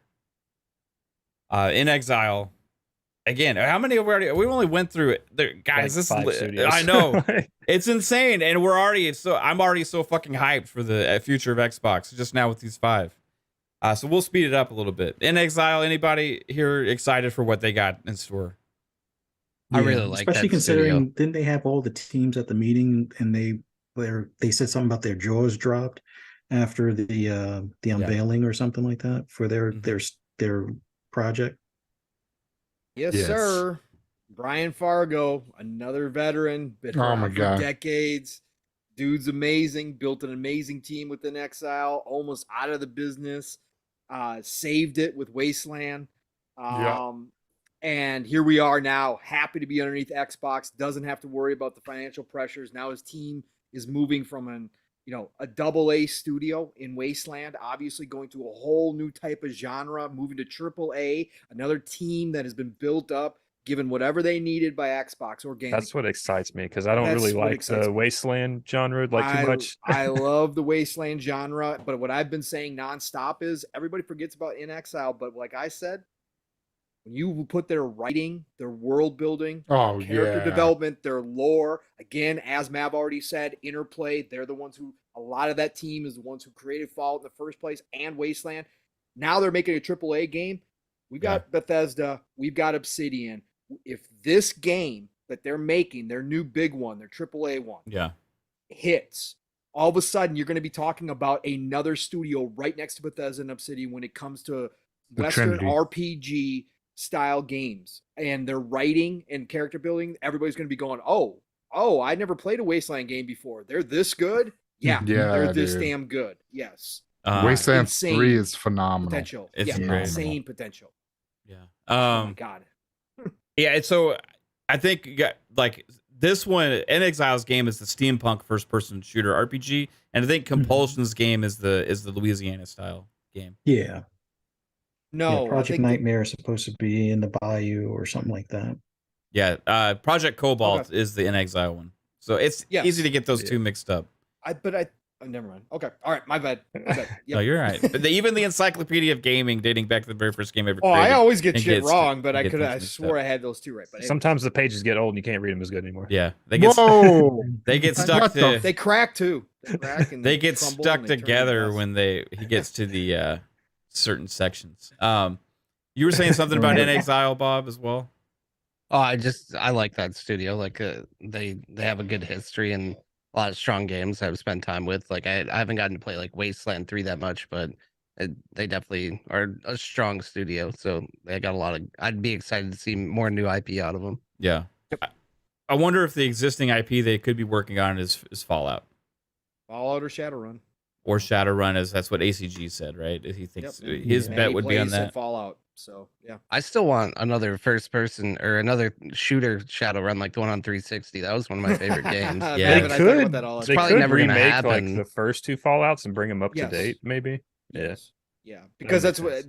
Because I mean, Todd said he's not going to let anybody work on it, and I don't think it would make sense with the size of In Exile with them already having a project. I think whatever their second project is going to be more of their Wasteland style type game again, and it would make a lot of sense to go back to the original Fallouts and bring them up to date because they were amazing games that a lot of people didn't get to play. And with how big Fallout is now, a lot of people might go try. Yeah, and they'd bring them to console too. Yep, absolutely, sir. Yeah, absolutely. Fallout Tactics on console. Ooh-wee. So good. So good. In Exile, for anybody who doesn't know, if you haven't played Wasteland yet, Bethesda decision making when you're making decisions and consequences and that kind of stuff in the game and being able to do a lot of different things that you can't do in normal games. In Exile is right there again with Obsidian and Bethesda. So that's what you can expect. That's and their games are good quality too, and they also support them extremely well.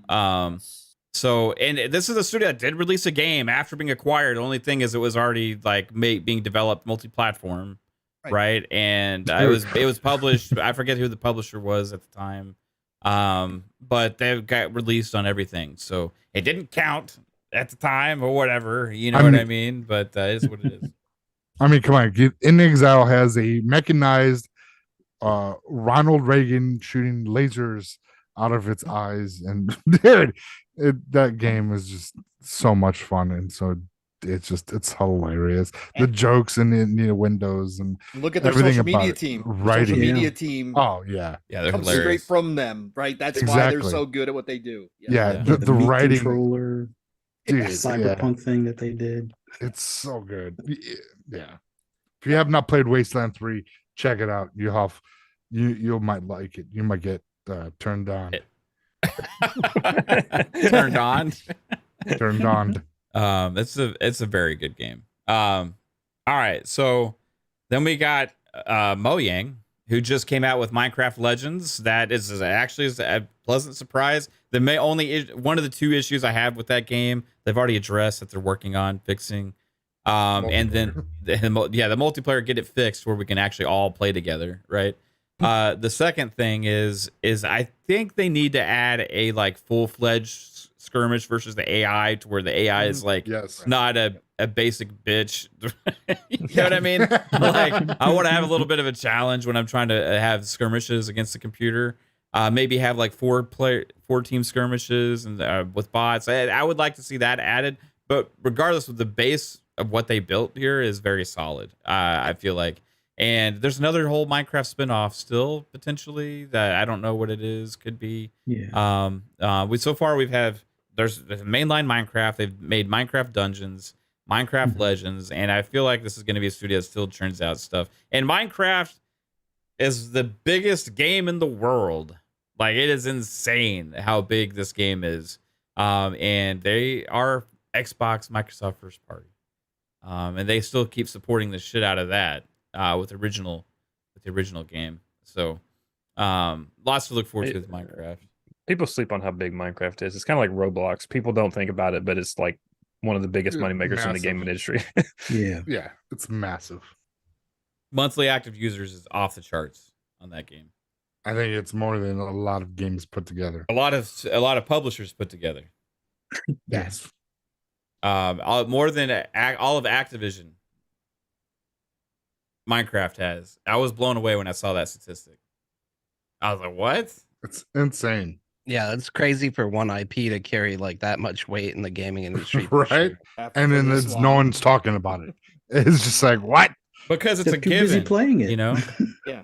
It's a given. It just exists. It's like a phenomenon of its own. It's like its own a rite of passage now for kids. Yeah. Well, Every new the nice generation thing kids about has that, to play Minecraft. Like, it's, yeah, Right? 100%. You The know? nice thing is Yeah. though, like you don't have to defend it. It's just it's such a presence that you can't. It's undeniable at this point. So if we just keep building more things like that, then who cares what anybody says? Like, it's not going to stop anyone from playing the game because, like Pong's saying, it's a rite of passage. Like, everybody's kids play Minecraft. I've played Minecraft, and I didn't even think I'd want to. But now, like, I've played modded servers and done all kinds of crazy stuff. I'm never been any good at it, but I've played it, and that says something. And Minecraft is like an ecosystem. It's a platform of its own.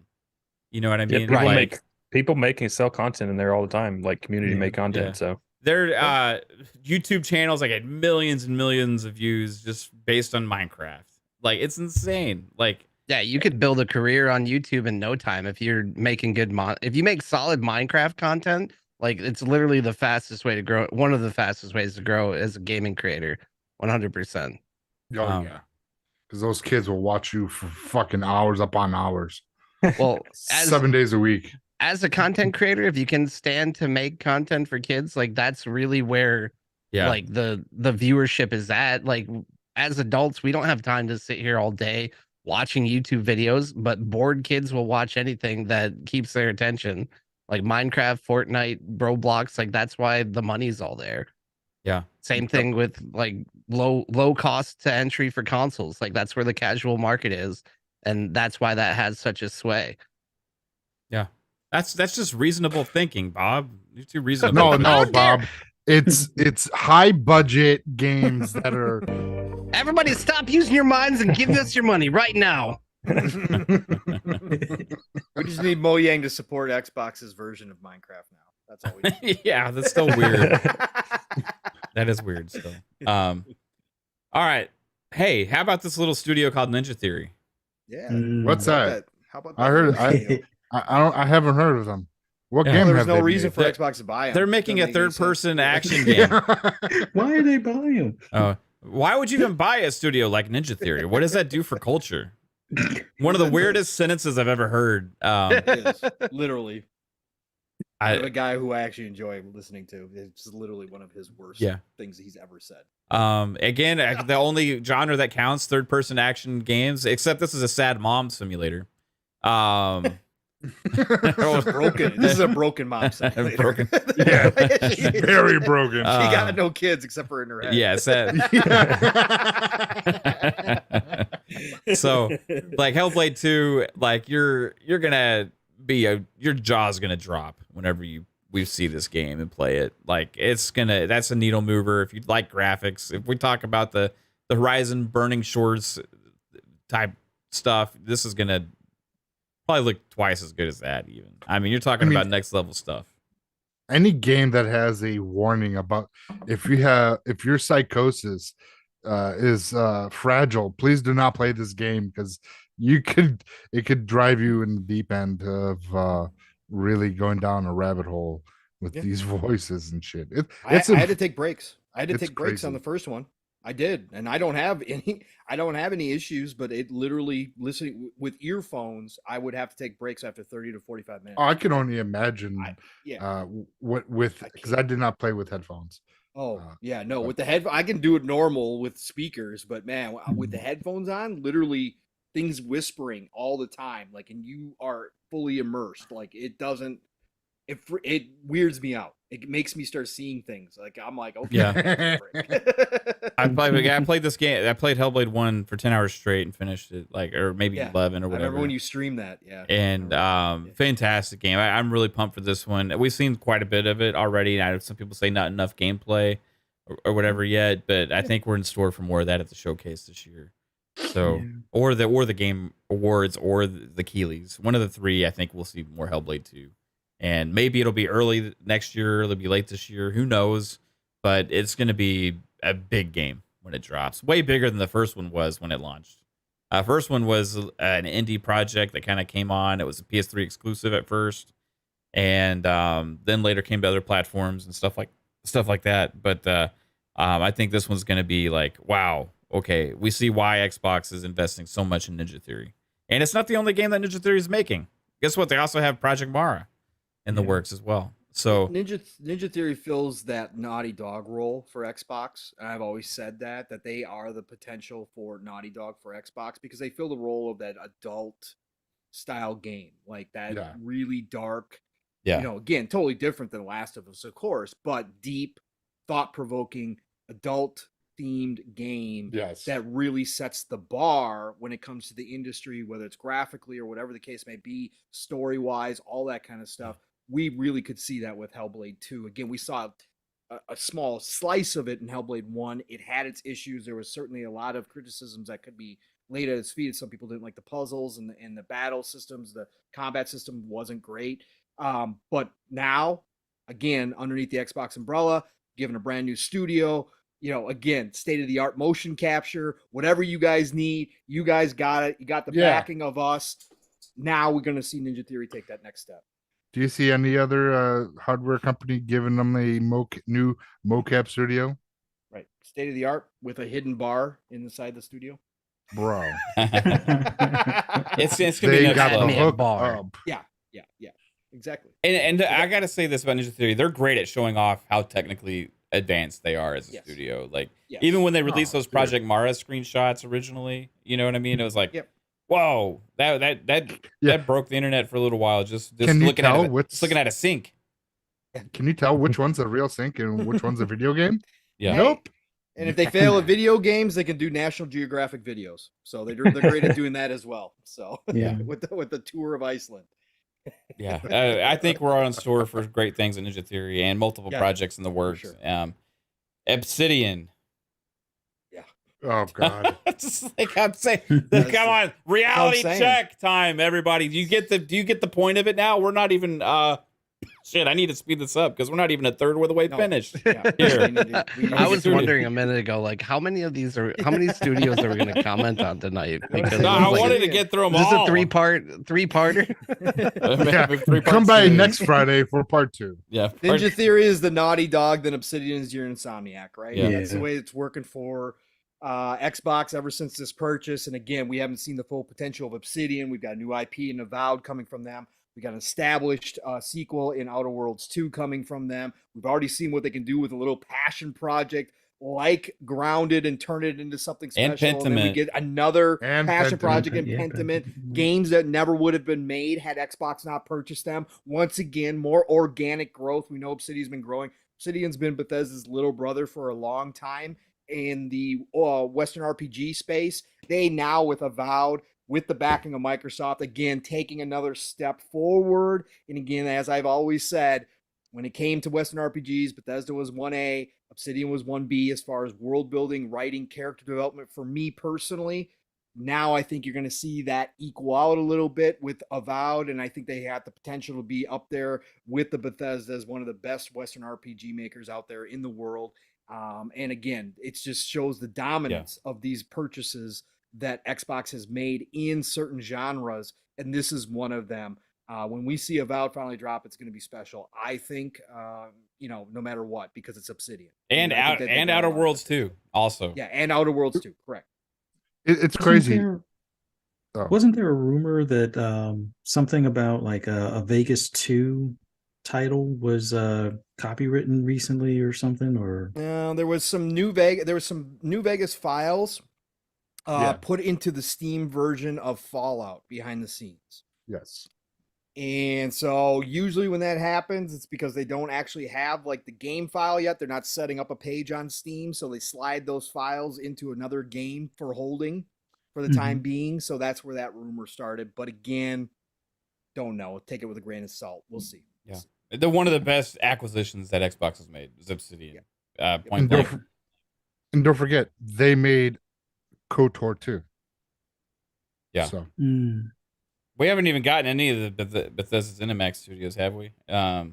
Well, Outer Worlds also is one of my favorite games of the last like couple of years as well. Like it wasn't as deep as I'd like it to be, and it was a pretty short game, but I mean, I'm pretty sure they built that on limited resources as well. So now seeing it like get the full treatment, like with like just their comedy, their game style, like they've made some of my favorite games, like with like Psychonauts mentioned, KOTOR 2. Like I really see a lot of potential there. So I'm excited. And Avowed, honestly, is right up my alley with like the Oblivion style, like RPG, or like like just Bethesda style. It feels like a little bit, but their own take on it. I really am excited for. They like, made the that best fantasy. Fallout. Yeah, 100%. Spellcasting. Yeah, the way the Spellcasting, first person spellcasting looks, like that looks amazing. Yeah. It's like I can spellcast and fight you with a sword. muted, Pong. Let's go. You're muted, Pong. They also Said need a all new we need is South Alpha Park as well. Protocol. Oh my God. I know. Get with Don't Sega, tease us baby. with Let's that. go. Come on, make it happen. There was also the rumors that they had we're going to make that Aliens RPG that had gotten canceled. Canceled. It's crazy. Josh Slinger came out and talked about that. It'd be amazing. Obsidian, again, one of the best studios they had. And, you're talking about Outer Worlds 2, Bob. The first one was published by Private Division, which is like an indie publisher within 2K, right? Take-Two's like Private Division they do like little smaller projects and stuff. And this one was like kind of blew up, right? It became great and big because of Obsidian's talent. And I feel like under Microsoft now, like this is going to expand upon that to another level, right? They're going to make a big franchise out of Outer Worlds. I feel like those types of hopes that we have, though, too, like, I mean, we've definitely seen Microsoft like fall short on a lot of places, or like in a lot of games, like the management of Halo, like some of the like lackluster releases they've had at times, like, and where we question their studio management. Like, I feel like we're getting to that point, though, where we're really going to start to see like whether or not these investments and their way of managing these studios pays off when we see games like Outer Worlds 2 and like just all these other games that are coming up that get more time and get that chance. Like I feel like that's when we'll start seeing it pay off, and that's when we're gonna maybe see that deluge of games that we're hoping for. And I really look forward to being able to be proud of the fact that we waited, even though we shouldn't have had to go through all of it, but I feel like it's gonna pay off. Yeah, the established leadership at these bigger studios is where it's really going to pay off, Bob, at the end of the day. From what you're talking about, Josh Sawyer, Brian Fargo, Daryl Gallagher. You're talking about some of the best in the business, been doing this for years and years, and Todd Howard, we don't have to say it, right? Pete Hines. Established people that still run those shops. The ones that we are going to see a little bit more from are like the compulsions, where we don't know how they're going to respond to this. But when you got that big leadership at the top at an Obsidian, you can expect big things from them coming forward for sure with the resources of Microsoft. 100%. Can't wait. How about Playground Games, everybody? Yeah. Mhm. Organic. Fable. Horizon They're doomed. All 6. their heads are leaving. You can't turn a race car into a Fable. It doesn't work. Into a fairy. It don't work. I couldn't take a race car engine to make it into a Fable. That don't work like that. I'll just RPG say into an RPG. the vibes that we've received from people in the know is nothing but insane positivity about Fable, right? So that's the whole narrative that people try and put on like 4chan or whatever bullshit things are out there. Is there's nothing out there but actual positivity, I believe, from the actual developers about this Except game. 3-Brit screwed it all up. So Yeah, except for yeah. So you can thank 3-Bit for leaving Playground for the delay of this game. Not delay, but he personally delayed Forza Motorsports. Yeah, yeah. They tried to get him on that. We and need he your was like, help on creating stuff. No, I can't do it. Yeah. But Fable is going to be probably an amazing game. But also another revitalization of a franchise. I kind of put this in the same category as Perfect Dark. Not enough information out there to the public, right? So we're all having to rely on like secondhand, like guessing or like little people saying little things like occasionally behind the scenes or whatever. But also, we don't doubt in Playground. I mean, Forza Horizon, they created an arcade racing game that has become a mass appeal game. That's a first party game as well. So you're talking about taking a genre that's first party as well, and then put it out to the masses, hitting 20 million something players within the first 6 months. That's a big deal, right? So a Playground is insane, and guess what? They're still going to be making Xbox shit for a very, very long time, and lots to look forward to from that studio. Then we got Rare. Yep. And Wild. next, not scary. Sea of Thieves is still a thing. You would partake in the pirate debauchery, Bob? The thievery. I've pirated a few times before. I haven't gotten way back into it. Like I've talked to a couple streamers about like maybe doing some events around it. Like honestly, the only reason why I didn't play more is like I didn't have friends who played, but I've really enjoyed that game, and like I feel like they've done a pretty good job supporting it.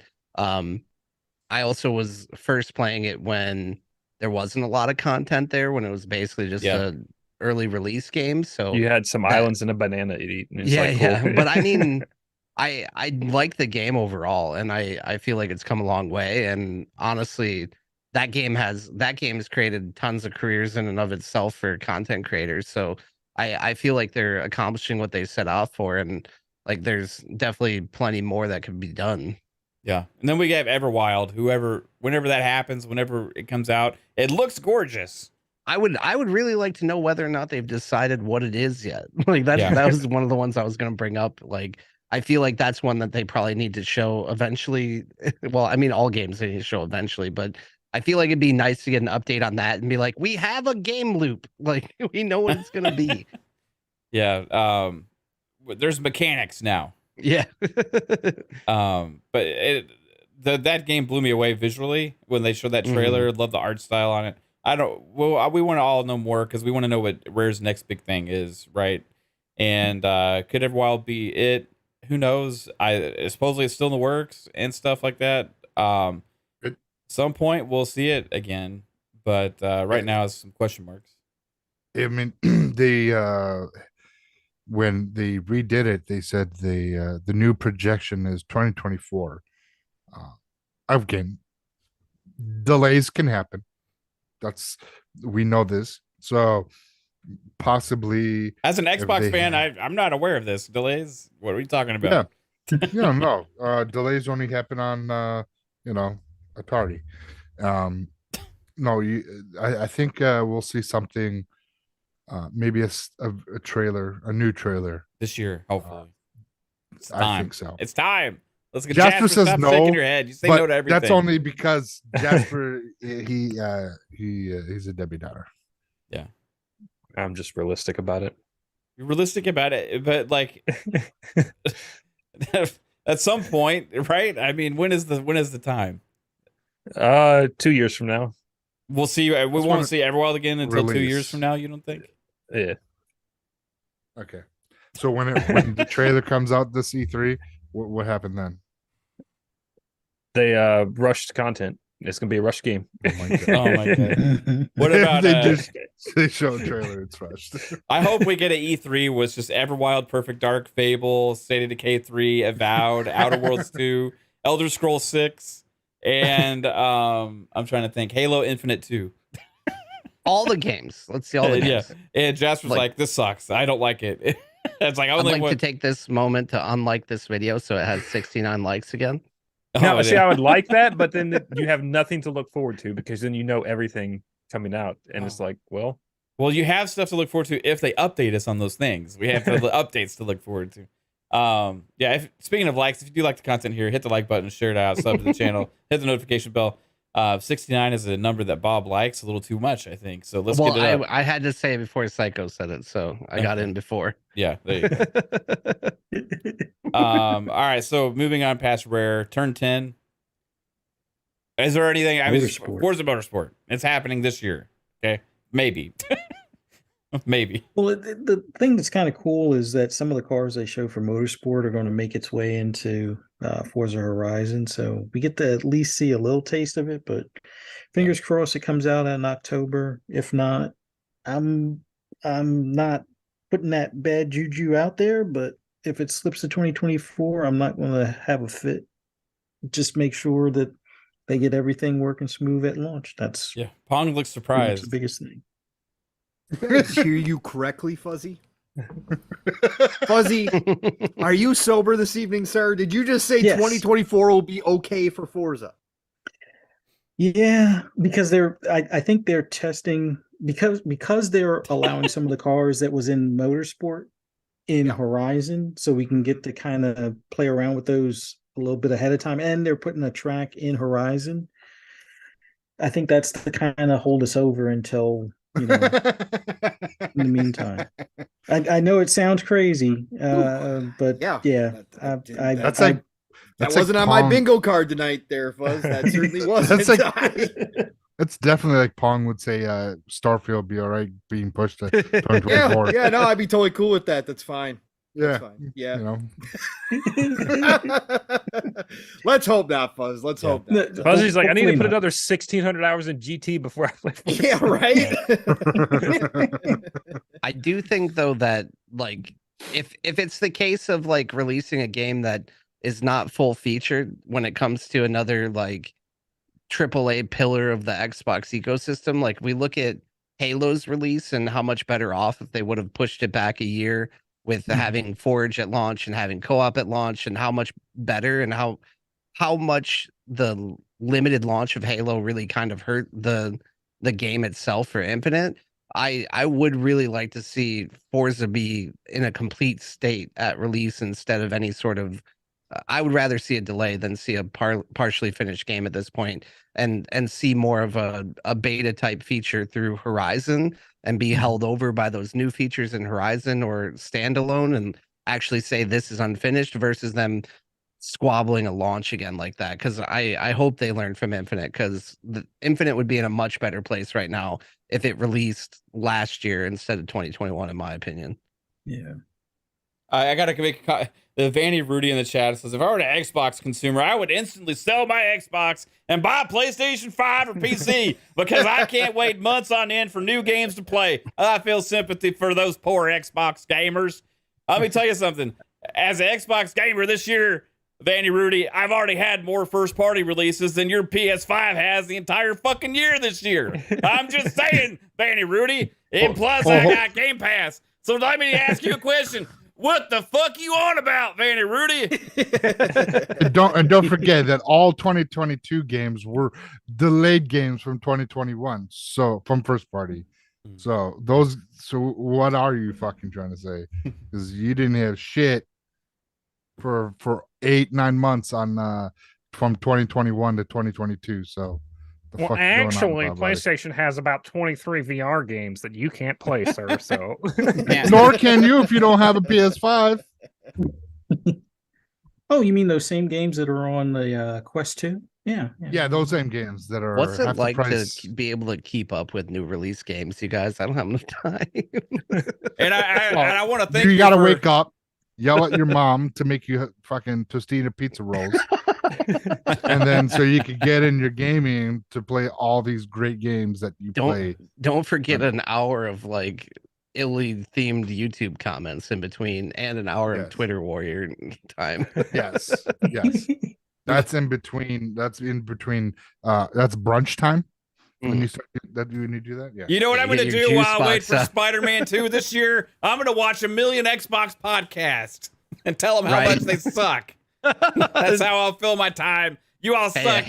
a hate watch is still a watch, though, right? If I were an Xbox gamer, I would say, well, fuck. Apparently you're not. So why the fuck you watching Xbox podcasts? It's so fucking funny. I know God of War came out last year holiday and Spider-Man 2's holiday this year, but that's a year. But we won't talk about that. I'm not waiting. I got other things that are coming out. Yeah. Yeah. Hey, if they all have those high-powered gaming PCs because they don't need to buy an Xbox, so they should be happy because Yeah. being a PC gamer in the Xbox ecosystem is pretty sick right now, you guys. Yeah. Well, they built them all with 2080 Ti's. Remember, now it's way outdated, so they don't have that powerful PC now. I mean, you can't. The PlayStation 5 is a 4090, remember? So it's like. It was a 4090 before the 4090. I do appreciate you watching, Vandy Rudy. If you like the content here, hit the like button, share, and subscribe. Hey, go get yourself a tumbler while you're at it, Vandy Rudy. Check out the Fun Speculation Network shirt while you're at it, supporting our show, Vandy Rudy. I appreciate it so much. No, the PS5 is more powerful than a 6090, okay? It's future technology. Oh, yeah, it's its future. But It has that RDNA 69. please beware, the 9 cents I make on this tumbler may actually go towards my Game Pass subscription. So you might be supporting Xbox one way or another. All right. Hey, I think I have a free code Disclaimer. for Game Pass for them if they're salty. Like, hold on. Yeah. We can do a giveaway.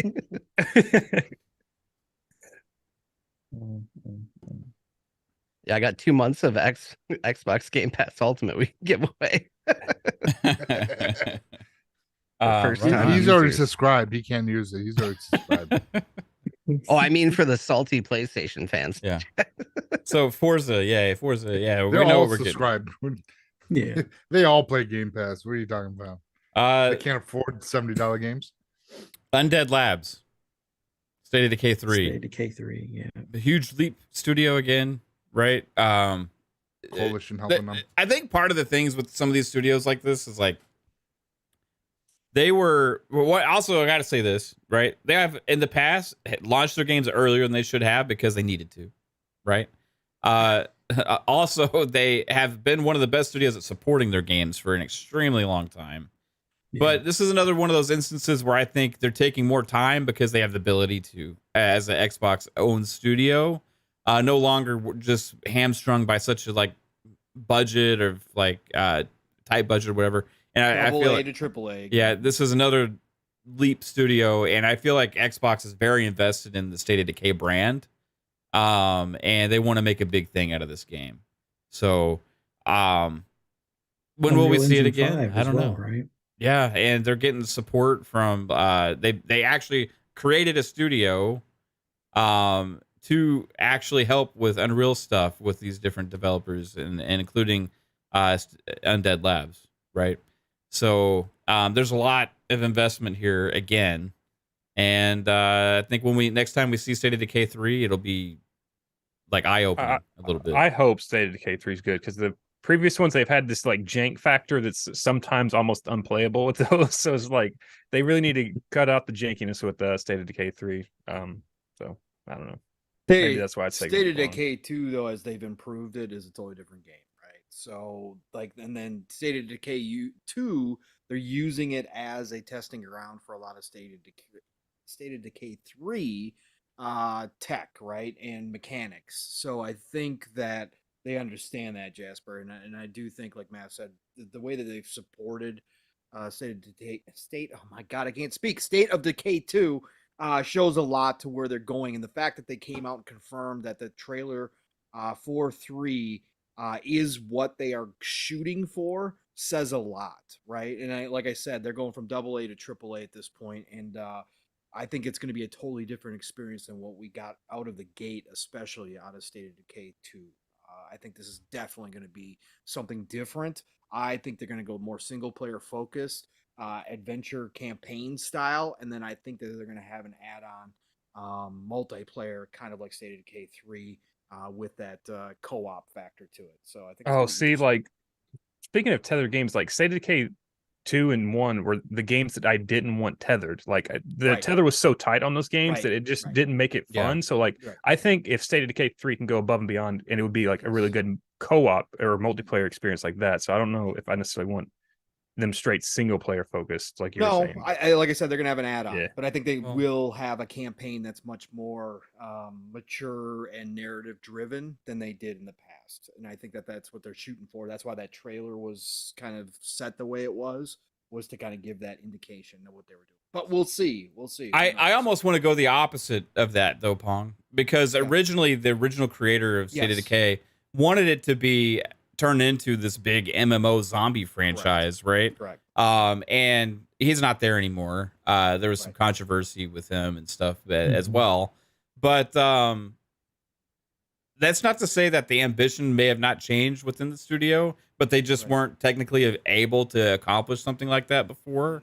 But under Microsoft, maybe they foresaw the opportunity to do that. So who knows? It could be either or. It could be more of somewhat the same, except more impressive, you know. But it wouldn't surprise me with the DNA of what they've already made to keep the big multiplayer as a core focus of it and expand upon that with and maybe giving stuff. Your like, because in State of Decay, like your characters are kind of just like randomly given to you. It's like a random generated character, and you like plays that survivor until they die. So maybe if you can give those characters some more personality, it could be like Walking Dead, the TV show, the game. It's like right. One thing is absolutely true. State of Decay is fun as hell to play. It is. Oh yeah. Oh my God. It's freaking amazing. Now, it's freaking amazing. The Judgment edition that they brought out with the 60 FPS. Holy crap. Totally different game. Yeah. And it's crazy how much those 60 frames updates bring to games sometimes. Oh, 60 it feels like a brand new game. Same thing with freaking Division 2. That FPS boost, 60 frames, chef's kiss. Yeah. But I think State of Decay 3 with if they go that realistic atmosphere could be one of those like a different survival horror game that we could get with that if they do it right. Next game, Xbox Game Studios Publishing. So far, we've seen things like Microsoft Flight Simulator. We've seen As Dusk Falls. We've seen the announcement of Contraband as well. And there's this thing with this publishing group where they deal with the third parties. Is you never know what to expect. There could be like 10 different things in the works with that, you know. And Contraband's the one that's been revealed recently that we're still waiting on more information on when it's supposed to come out. I think that one's probably sooner than later, maybe 2024, maybe potentially later this year at the earliest, but at the earliest, like my money would be on 2024, right? But I think that Contraband will be an interesting game. I don't know if it's gonna be the biggest thing in the world or whatever when it comes out, made by Avalanche, but when Xbox Game Studios Publishing has always got something up their sleeve and something they're working on. So it's, who knows, man. That's a wild card. And you never, every time you watch an E3 showcase or Xbox Game Showcase or something, you could see an announcement from them regarding a third-party studio, right? Like Asobo making Flight Simulator, Avalanche making Contraband. What's the next one going to be? There will be something. But we'll see when these games hit. Oh, guys, this is Bethesda section. Mm-hmm. You want to, for the sake of time, do we want to lump them all in together? Yeah. Yeah, just say Bethesda's making. Yeah. Just say. Because You got id, you got Arcane, you got Alpha Dog Games, has the mobile. That's the mobile studio. You got Bethesda Game Studios with Starfield and Elder Scrolls 6 already announced. You got ZeniMax Online. Is ZeniMax Online with Elder Scrolls Online and another unannounced IP that they have acknowledged as in existence. Machine Games is at least Indiana Jones and maybe more, maybe Wolfenstein 3 as well. Tango Gameworks just released Ghostwire Tokyo on Xbox. They just released Hi-Fi Rush this year. They are now at least a 2-team capable studio. We don't know what they're working on next, but based on what they put out already with Xbox, there's a lot of reason to be excited for what they put out in the future. Roundhouse Studios is another studio that has an unannounced project that is in the works. So id alone too, like if you just look at what id is going to do, whatever they make next is going to be huge, right? Like you could go down the list of all of these and it's just like, wow, massive stuff in the works here. And I feel like, again, nobody thinks or talks about any of it. The only one anybody talks about on this list really is Starfield and Redfall, right? So lots to look forward to. Each team almost has like 2 projects in the works kind of thing. So there's a whole pipeline of stuff over, I would say, the next 5 years, give or take. Games they'll probably hit within the next year or two, and then ones they'll hit in like 3 to 5 kind of thing. But yeah, we're probably talking at least 10 games that we kind of know of, and probably a handful more that we have no idea about. Yeah, that are in the works. How many unannounced projects are there in the works at Bethesda that we don't know about right now? Probably like 5, 6, 7 at least. Maybe more than that. I don't know. But between all these studios, there's quite a few, right? And Tango's got to know, at least have an idea what their next game is, because they just released Hi-Fi Rush and Ghostwire, right? So what are they working on? IDS, what are they working on? What Machine Games, are they just working on Indiana Jones? They're working on 2 things, or just Indiana Jones? The ZeniMax Online stuff, is there 2 other projects, or there's 2, right? 2. So one that's been working on for 4 years, so we're getting close. So yeah. And then Bethesda Game Studios is the big daddy, right? Starfield is going to be a game changer. And don't forget the remaster studio that they opened up. Well, supposedly, yeah. I was going to bring that up. You know, the rumor was from Skullsy that they have a remaster studio somewhere in there now that are going to start going back and working on it. And what was the game that he said that Spy Team, right? Spy Team is a code name that's been out there for a long time. They re-upped it again. It's something that Skullsy's been following.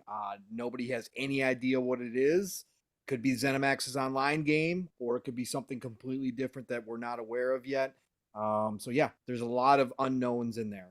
And remember, Arcane also, you know, they got Leon and they got Austin. So again, another squad that can put together multiple games at the same time, or one after the other. Again, ZeniMax has already paid for themselves after this year for Microsoft. Without ZeniMax, we'd be very, very dry.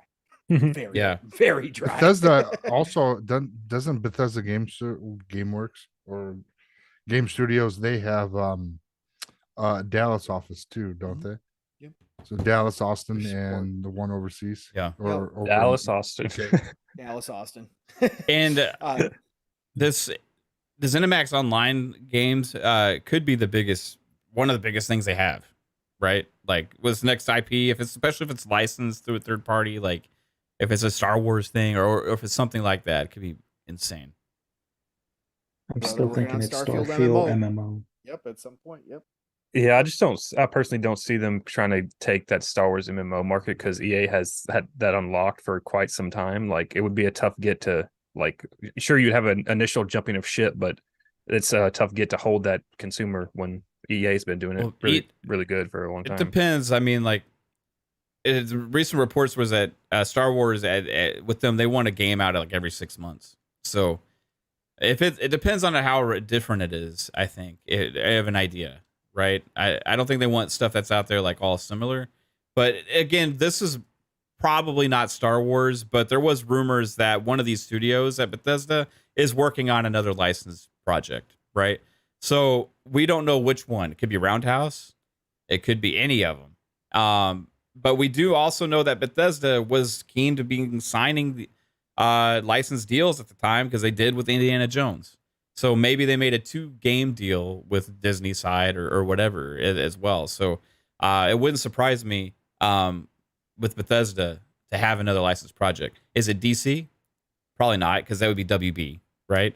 Is it Marvel? Could be. Marvel's handing licenses out like candy as well, right? My bet would be either on some other off-the-wall thing that we're not even thinking of, or maybe it would be a Marvel or Star Wars, because Disney, that's just how they operate right now. Hey, let's just get all these studios and make as many of our games as we can. It's money. Yeah. Printed money. And they continue to grow ESO. Yeah. And support their games really well and all that kind of stuff. So but guys, so we ran, that's like a synopsis basically of all the stuff that we kind of know about that's in the works here. And that doesn't even include the rumored projects. Right. The rumored projects, like the Certain Affinities stuff, like things like that. That Interactive. Yeah. It also doesn't include the acquisition of Activision Blizzard. Doesn't include ABK either. Which adds another. So are we 30 ready minutes to of discussion? Are we ready to throw in the towel for Xbox? Do you think Xbox bro, is ready to we throw in don't the have towel? Satya is going to nix it all. Nix it Yeah. now? Yeah. They're gonna spend billions and say, you know what, it's all right. We'll We're going to just sell the whole division and Embracer Group for $3 It's million. just like Call it Zune. a It's day. a failure. They're shutting 3 down. million. We'll take a loss. Write it off. Yeah. Write it off. So these Yeah, games no. got to come out. They got to hit. There's going to be some that don't work. There's going to be some that do. That's just the nature of gaming. That's the nature of what happens with every publisher and every game studio out there.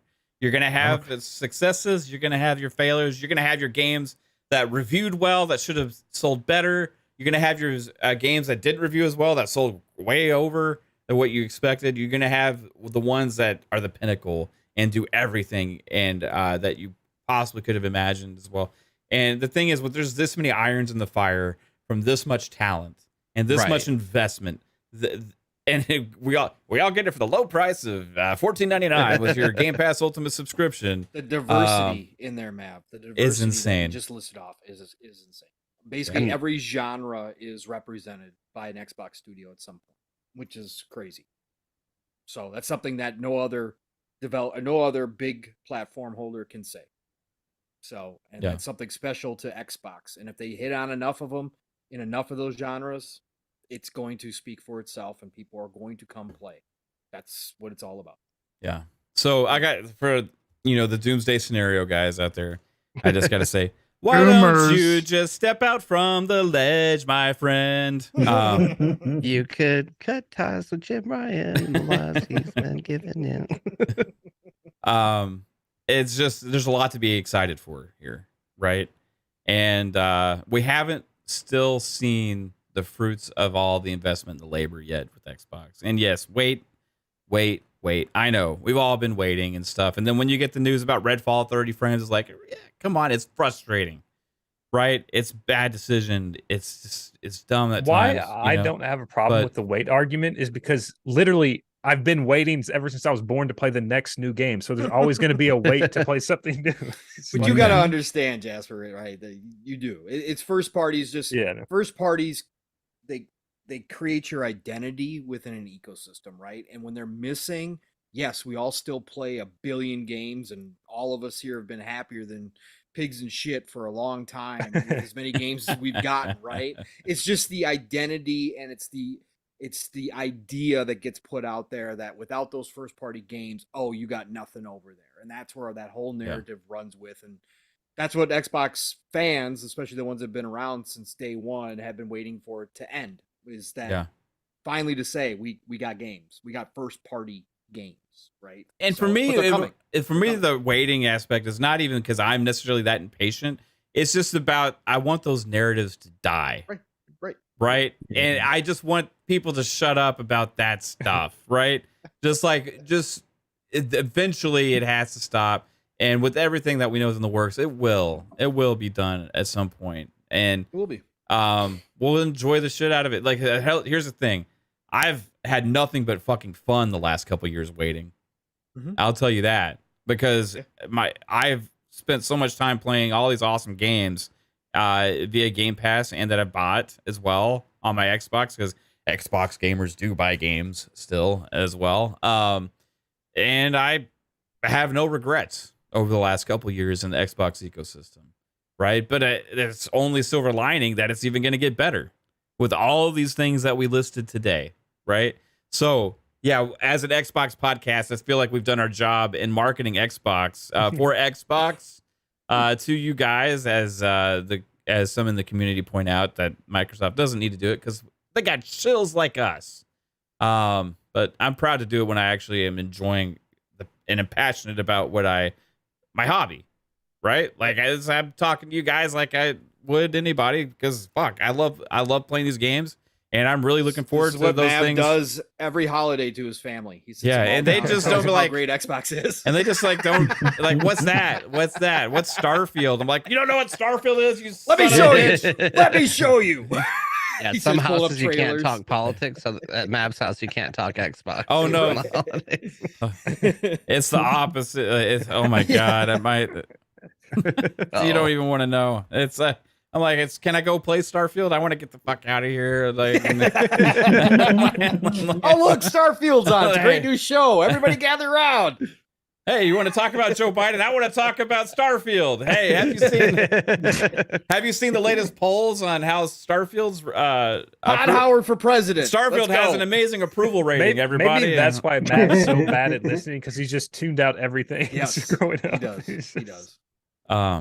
It's crazy, man. I really want to have great conversations with my family about gaming. I just think it's impossible. but guess what? We have a new family that can talk gaming, and that's what's amazing about having Since my this family group. wouldn't talk about it, I just went out and made a new one. No, it's like you're trying to talk. It's like, the person that watches a sports game every what the hell is it? No regrets. Yeah, no regrets. You try and talk like sports with somebody that like watches one football game like every 3 years. Yep. Right. You know what I mean? It's like, yeah, that was a great play. The guy threw the ball to the person and he caught it and scored. That was great. Where you're like, there's a lot more that happened there. You just But gotta. that's just football every game. I forgot. I'm talking to Jasper, the guy who doesn't like sports Sports ball. or music. Yeah. Or music, yes. Yeah. What's the Or quarterback? vagina. Who's our quarterback now? I mean, it's like, come on, like, I want to have a conversation. It's great to be able to have these conversations. No one got that, Jasper. You're right. $5 super chat from Scott Gamer Dude says, great show. First time was able to catch you live. Thanks, guys. It was a slice of heaven. Hey, I appreciate that. Awesome, Welcome to the family here. Fun speculation. Appreciate that. I like you way more than that Rudy fucker that was in here earlier.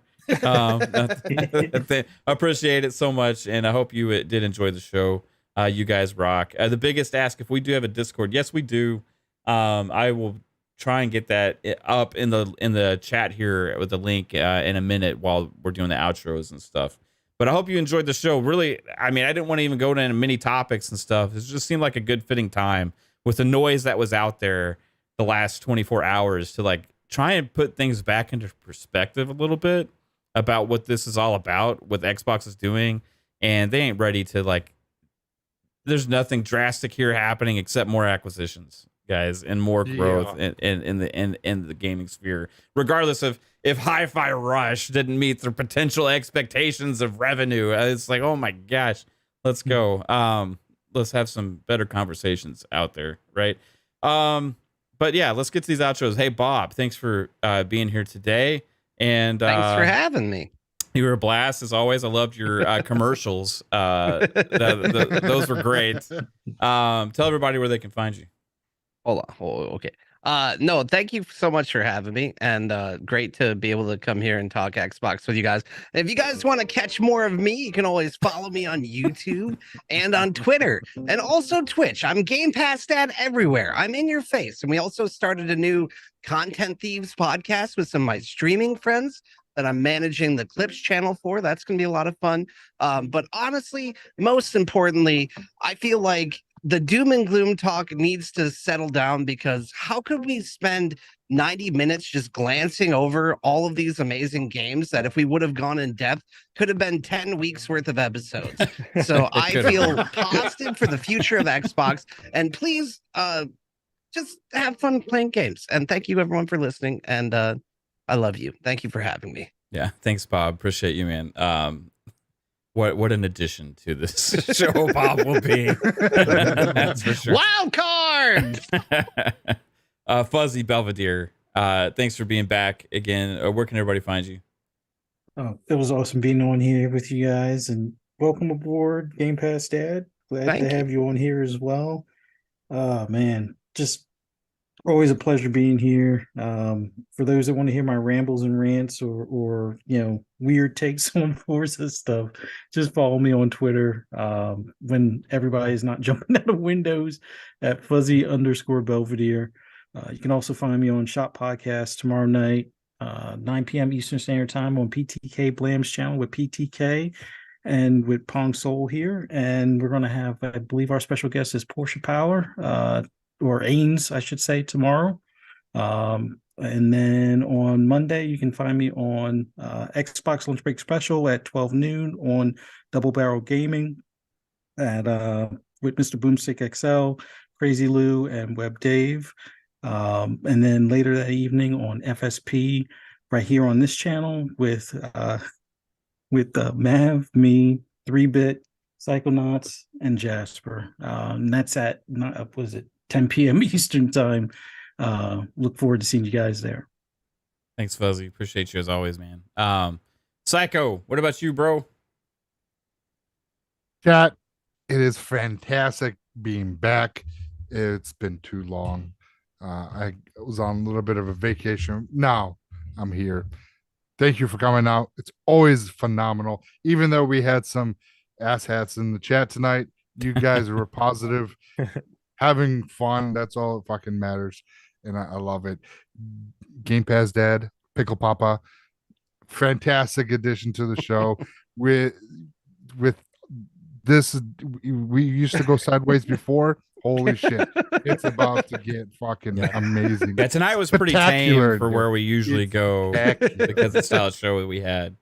Waiting for the screen to cut out. Yeah, I know. I was Wait waiting for for the it to screen. I know pause. I know. it will. So you can find me everywhere, social media, Psychonauts. You can find me, like as Fuzzy said, you can find me Mondays, FSP, 10 o'clock here, Fridays, having a great fucking time with you all, 10 o'clock on Xbox Ultimate.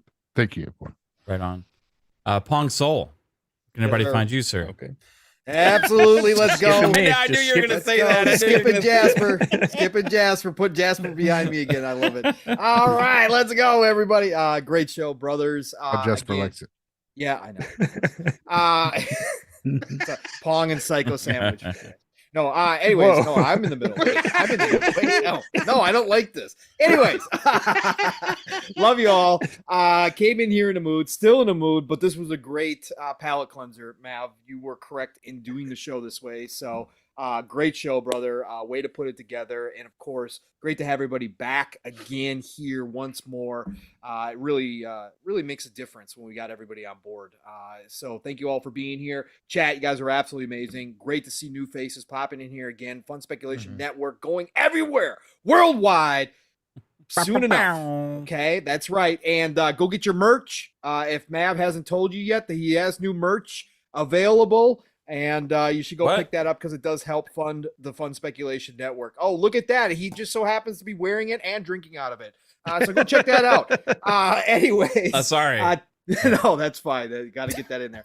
Tomorrow morning, Living Split Screen. My brother from another Steel Rain and I are back tomorrow morning. We will have a 3-hour show. I think we're going to cut it off early because obviously got to give a shout out to Midweek Mix-Up Collective, Wandering Dutch, Community Indie Showcase premieres tomorrow afternoon, 1 p.m. Eastern time. So be there for that. Over 80 games. It's got a bunch of us community members, doing intros and that kind of stuff. But if you want to see an indie showcase showing a lot of games, some games you've never even heard of before that are coming out, be there tomorrow afternoon, 1 p.m. Eastern. So Steel and I will go live, 10 a.m. Eastern, 9 o'clock Central Time.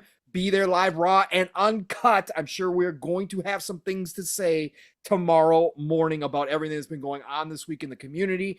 And then, of course, tomorrow night, like Fuzzy said, the Shop Podcast, PTK Blam's channel, PTK Blam, Fuzzy Belvedere, myself, and the one and only Portia Power, Ainsley, of course, of Seasoned Gaming, will be joining us. That's going to be a fun show, as it always is Saturday night.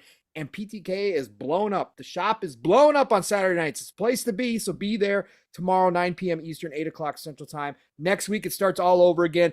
Xbox Factor Podcast, All Good Things Greens, Double Barrel Gaming, Mr. Boomstick, 12 p.m. Eastern, 11 o'clock Central Time every Tuesday. And then Thursday, of course, you got to be right back here for PM in the PM, Pong and Mav in the PM. And again, if you didn't see last night's show with J-Rock, just a fantastic almost 4 hours, really cool time, just sitting back and BSing about all the news. And we came up with some really, really interesting conversations. So go check that out. But we are here every Thursday night, 7 p.m. Eastern, 6 o'clock Central Time. Golden Age of Gaming is here, folks. It truly is. It's not doom and gloom at all. Promise. So get out there, enjoy your weekend, play what you love what you play, and I'll talk to you all real soon. Thanks, Pong Soul. As always, the heart and soul of the golden age of gaming. Jasper, all right, you guys know the drill. This week, yo, Lord Jasper on Twitter, Lord Master Jasper on YouTube, AI Game News on Twitter. Follow all that fun stuff. Monday and Friday, 10 o'clock, right here from Speculation Network. It's FSP Xbox Ultimate. That's about it. Short, right on, man. That was so fast after Pong's. The outro was weird. I usually save me for last. Yeah, but everybody, I do appreciate. Nice try, Matt. I tried to get you. No, damn it. No, for real, everybody. Appreciate you being here. Thank you all for watching the show. If you do like any of our content here on Fun Speculation, hit the like button, share it out, subscribe to the channel, all that kind of cool stuff. For audio listeners, I appreciate you as well. Thank you so much for listening on Spotify, Apple Podcasts, wherever you listen on your favorite podcasting platform. You all rock. And hey, if you do like the show, leave a review on the audio channels as well. Leave a comment on YouTube or whatever, and let us know what you think. And I hope to see you all next week on one of our shows. These guys broke it down Mondays, Thursdays, Fridays. We got lots of content coming your way. Plus more, maybe Sunday night streams and other game streams as well. So looking forward to seeing you all there, and I hope you have a fantastic night. Peace out. Shout out to Caitlin for all the work on the thumbnails, as always. Thanks, baby. She's amazing. Although she did post a picture of me today that I gotta take exception to, because after I got done with this whole chaperone thing this afternoon, I got home and I was like beat, right, and I laid down and she gave me this eye mask, right, because it's light outside and I had a little bit of headache and I was exhausted. I was like, okay, I'm just gonna lay down. I put this over my eyes. And it's like a eye mask from Justice, the little girl's store. My daughter had this, and while I passed out for a little while, she chose to take a picture of me with the Justice eye mask on and post it on Twitter. So thanks, babe. Love you. Yeah, yeah, love you. That's a real picture. I was actually wearing it. And no, for some people who, if you're asking, that's not what I wear every night when I go to sleep. Okay, it's a one-time thing. All right, one-time thing. But you know what to do. Das protests too much, sir. Hey, you got to give her your own facial mask. Oh my God! Everybody, peace out. Bye.